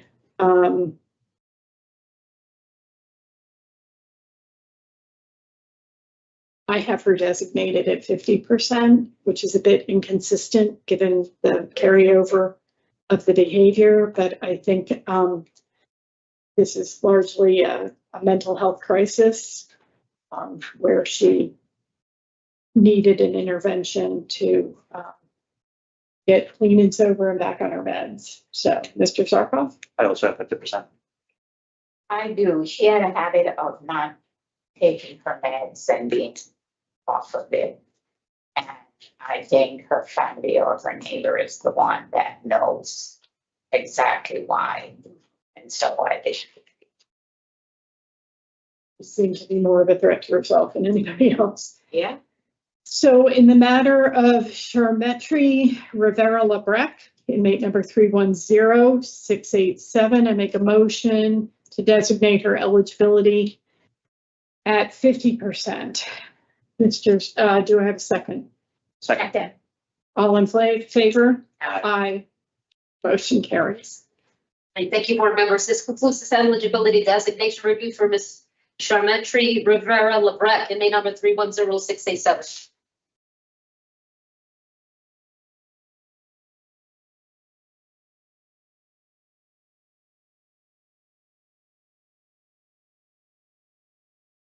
Good morning, I'm Parole Officer Vasquez. Today is the 2nd of July, 2026. This is a parole eligibility designation review being conducted for Mr. Joshua Torres, inmate number 387165. Board members, please identify yourselves for the record. Nancy Turner. George Chance. I'll start off. Thank you, board members. Let the record further reflect that we do have an attendance purely for training purposes, Parole Officer Sprague. So Mr. Torres, this case is being reviewed for eligibility today in accordance with Connecticut General Statute 54-125 lowercase a. Mr. Torres is currently serving a total effective sentence of 30 months for a violation of probation. Underlying offense being an assault first degree extreme indifference to life charge. The panel will now deliberate and make their final decision regarding his case. Mr. Zarkov. Thank you. Mr. Torres violated his probation. He refused to go to probation and engage in anything that probation had to offer. I have his eligibility at 50%. I do as well. So in the matter of Joshua Torres, inmate number 387165, there's a motion to set his eligibility for discretionary parole consideration at 50%. Do I have a second? Second. All in favor? Motion carries. Board members, this concludes this eligibility designation review for Mr. Joshua Torres, inmate number 387165. I'm going to take the last one since we have an uneven distribution of 10 on the docket.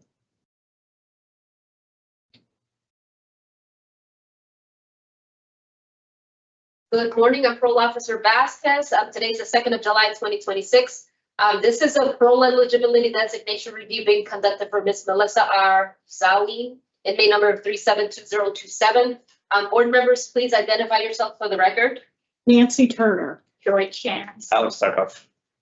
Thank you, board members. Let the record further reflect that we do have an attendance purely for training and observational purposes, Parole Officer Sprague. And so Ms. Zawin's case is being reviewed for eligibility designation today in accordance with Connecticut General Statute 54-125 lowercase a. Ms. Zawin is currently serving a total effective sentence of 5 years execution suspended after 18 months, followed by 30 months probation for a violation of probation. Underlying offense being an assault on public safety, EMT, transit, health. Ms. Zawin is also serving 1 year consecutive for failure to appear first degree charge. It bears special noting that as recent as January 28, 2026, Ms. Zawin was sentenced under an unrelated docket to serve 3 years concurrent execution suspended, followed by 3 years probation for the charges of risk of injury to child and carrying a dangerous weapon. Under another unrelated docket, Ms. Zawin had previously incurred a charge of disorderly conduct, violation, violent threat, resulting in an unconditional discharge disposition on the 5th of January, 2025. The panel will now deliberate and make their final decision regarding her case. Okay. So in the matter of Ms. Zawin, the recent unrelated dockets referenced by the parole officer were during the period she had absconded from supervision. So I see continued instances of aggression, both at the probation officer, in treatment, and at Perception House. So I have Ms. Zawani designated at 85%. Mr. Zarkov. I would agree. Ms. Chance. Absolutely agree. Okay, so in the matter of Melissa Zawani, inmate number 372027, there is a motion to designate her eligibility for discretionary parole consideration at 85%. Do I have a second? Second. All in favor? Aye. Aye. Motion carries. Thank you, board members. This concludes this eligibility designation review for Ms. Melissa R. Zoe, minute number 372027. Let the record further reflect that this concludes the parole hearings, full discretionary parole hearings, and these eligibility designation review proceedings on this July 2nd, 2026. The time is now 11:14 in the morning.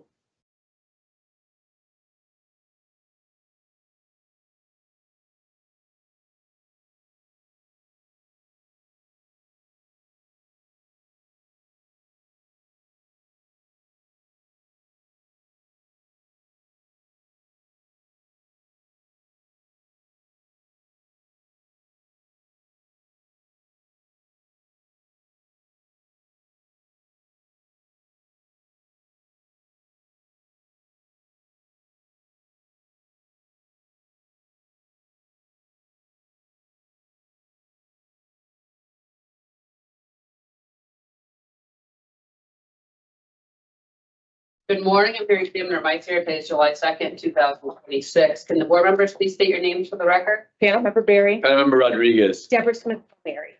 This is a final revocation review for Highsmith Travan number 397793. I recommend a revoke with no new hearing date within the US date, which is 12/11/2026, which is approximately 9-month sanction. Does the board accept or reject this recommendation? Any objections? No objection. I move to accept the hearing examiner's recommendation. Is there a second? Second. All in favor? Aye. Includes my name for Highsmith number 397793. Good morning, I'm here to examiner Meisinger. Today is July 2nd, 2026. Can the board members please state your names for the record? Panel Member Barry. Panel Member Rodriguez. Deborah Smith Palmieri. This is a final revocation review for Prince Brandon number 430521. I recommend a revoke and a referral date for 7/20/2026 with the following conditions: alcohol house placement, no consumption of alcoholic beverages, and mental health evaluation if deemed necessary. Does the board accept or reject this recommendation? Are there any objections? No objection. I move to accept the hearing examiner's recommendation. Is there a second? Second. All in favor? Aye. Includes my review for Prince number 430521. Good morning, I'm here to examiner Meisinger. Today is July 2nd, 2026. Can the board members please state your names for the record? Panel Member Barry. Panel Member Rodriguez. Deborah Smith Palmieri. This is a final revocation due for Smith Uri number 431159. I recommend a revoke and a referral date for April 12th, 2027 with the following conditions: no consumption of alcoholic beverages, no contact with co-defendants Cameron Mathis and Eli Jordan, mental health evaluation and treatment deemed necessary, and operation of a motor vehicle. Does the board accept or reject this recommendation? I just have a few corrections. There was a no victim stipulation originally that somehow got dropped. So I have 2 victims, JJ and NG. He's down for a robbery for 78 months, special parole for robbery first. Those are the victims, JJ and NG. And then the co-defendant's name, you have as Eli. I saw that it was Elijah, and Jordan with an E, not an A. I don't know if I did that. I don't know if I put the A. So I don't know if it says Jordan with an A, because I don't remember that. I wrote it as it was in the report. No, I'm saying, I don't, I thought that I wrote it as an A. Yeah. Okay, all right. Is there anything else? All right, are there any objections to the sanction? No, okay, so I move to accept the hearing examiner's recommendation, adding back the condition of no contact with the victims, JJ and NG, and no contact with the co-defendants, Cameron Mathis or Elijah Jordan. Is there a second? Second. All in favor? Aye. This includes my review for Smith Uri number 431159.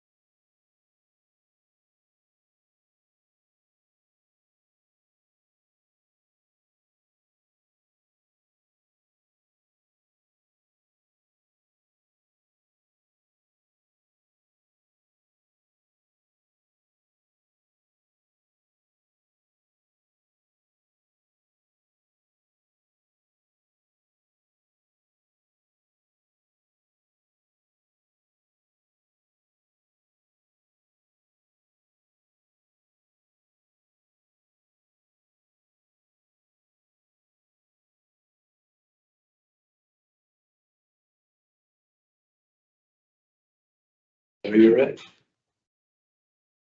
Good morning, I'm hearing examiner Bernard. Today is Thursday, July 2nd, 2026. Board members, please state your names for the record. Panel Member Barry. Panel Member Rodriguez. Deborah Smith Palmieri. This is a final revocation review for Julian Bennett, inmate number 403772. I recommend a revoke and reparole date of October 5th, 2026, which is an approximately 5-month sanction with the following conditions: halfway house placement, behavioral management program, domestic violence, general no contact with NC without the PO's permission, and mental health. Does the board accept or reject this recommendation? Officer Menard, hearing examiner Menard, I saw that he also had a prior condition of anger management. Is there a reason why that was taken off? Yeah. It was domestic violence and anger management. I looked at the written decision for the rescission hearing. Yeah, I was wondering if it's just too much, the domestic. Well, Well, there's there's only not a lot got of- 4 months left I know. of supervision now. Yeah. So, Well, You're correct. It is domestic violence and anger management. yeah, but I mean, they can decide in the field which one they Yeah. want, which one he can do, maybe he can do both, but. So, are there any objections otherwise? No.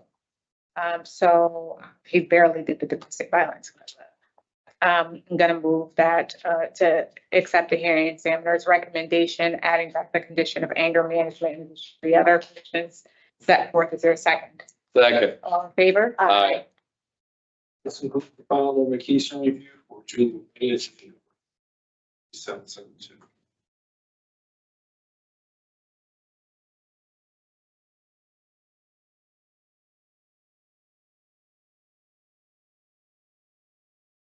Morning, I'm hearing examiner Bernard. Today is Thursday, July 2nd, 2026. Board members, please state your names for the record. Panel Member Barry. Panel Member Deborah Rodriguez. Smith Palmieri. This is a final revocation review for Jason Jacobs, 4586. I recommend a revoke and reparole date of September 28th, 2026, which is approximately 5-month sanction with the following conditions: halfway house, behavioral management, for anger management, no alcohol consumption, mental health evaluation, no contact with COVID, Rashada Bostic, Erica Tajay, and Healy Speaks, contact with victim TM and MH. Does the board accept or reject this recommendation? Are there any objections? No objection. All right, I move to accept the hearing examiner's recommendation. Is there a second? Second. All in favor? This includes the final revocation review for Jason Jacobs, inmate number 414586.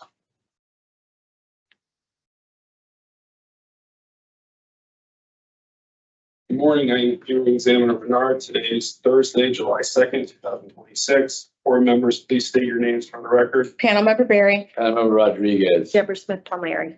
This is a final revocation review for Bethany Morris, inmate number 407380. I recommend a revoke and reparole date of July 2nd, 2026, which is an approximately 28-month sanction with the following conditions: halfway house, behavioral management for anger management, no alcohol consumption, no mental health treatment, and no operation of a motor vehicle. Does the board accept or reject this recommendation? Should we add a condition?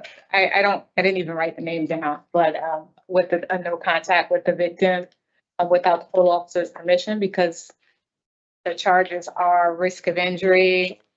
Yeah, child, right. So risk of injury, assault third, and reckless endangerment. So I did not write down the baby's name. I just think that she should be supervised while in her care. Well, Well, I don't disagree with you, but I do think that DCF That's is what going to I'm saying. managing He's that. involved in that. I mean, If you want, listen, if you want to add. no, I'm Officer Menard, hearing examiner Menard. Do you have the name of the victim? I mean, there's clearly a victim, right?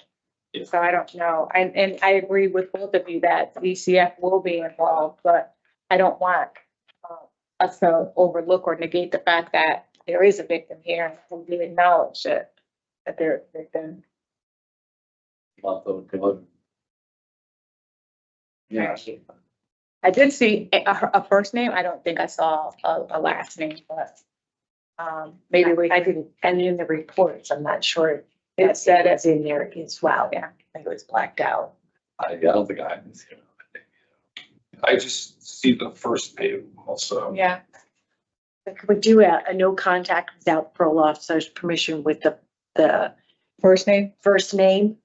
and then we And the can fact fill that in it. it's, you know, I mean, and signify the relationship. Right. I think it would make it clear at least. Fine. So I'm going to move to accept the hearing examiner's recommendation, adding the condition of no contact with the victim. Office hearing examiner Menard, what's the first name? Not the first name. Starts with W. Without no contact with this victim, first initial W. We do know that the victim is this person's daughter, and we're putting the condition without the parole officer's permission. Is there a second? Second. All in favor? Aye. This concludes the final revocation review for Bethany Morris, inmate number 467.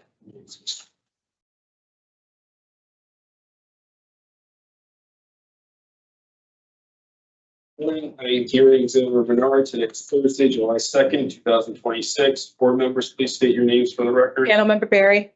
Anna Rodriguez. Deborah Smith Palmieri. This is a final revocation review for Kyle Tyson, inmate number 223-237.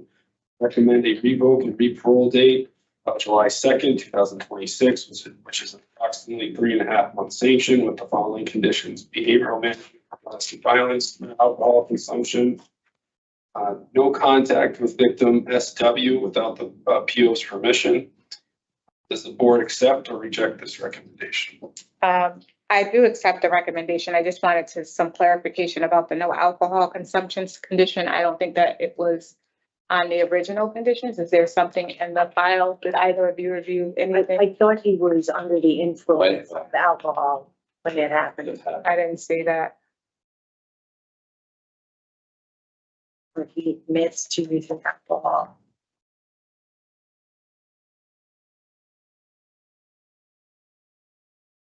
I didn't see that, but that doesn't mean that. That's not the case. I just wrote that the victim said that he assaulted her, he entered in her house, they got into an argument, he asked him to leave, and he knocked the phone out of her hand and told her that he was lucky he didn't beat her behind. I think that's. I did not write it down, but I don't see it in here. I wonder if it was something else. Yeah, he does. I don't know. I just know that, I mean, he does have a number of conditions, and I don't want to, the field, I guess, could use the alcohol consumption as an evaluated extension, if it's problematic, but I didn't see in it, like, even on the original conditions, it was a standard. So there was no alcohol. I don't see it. But nothing. Sorry for such a pain.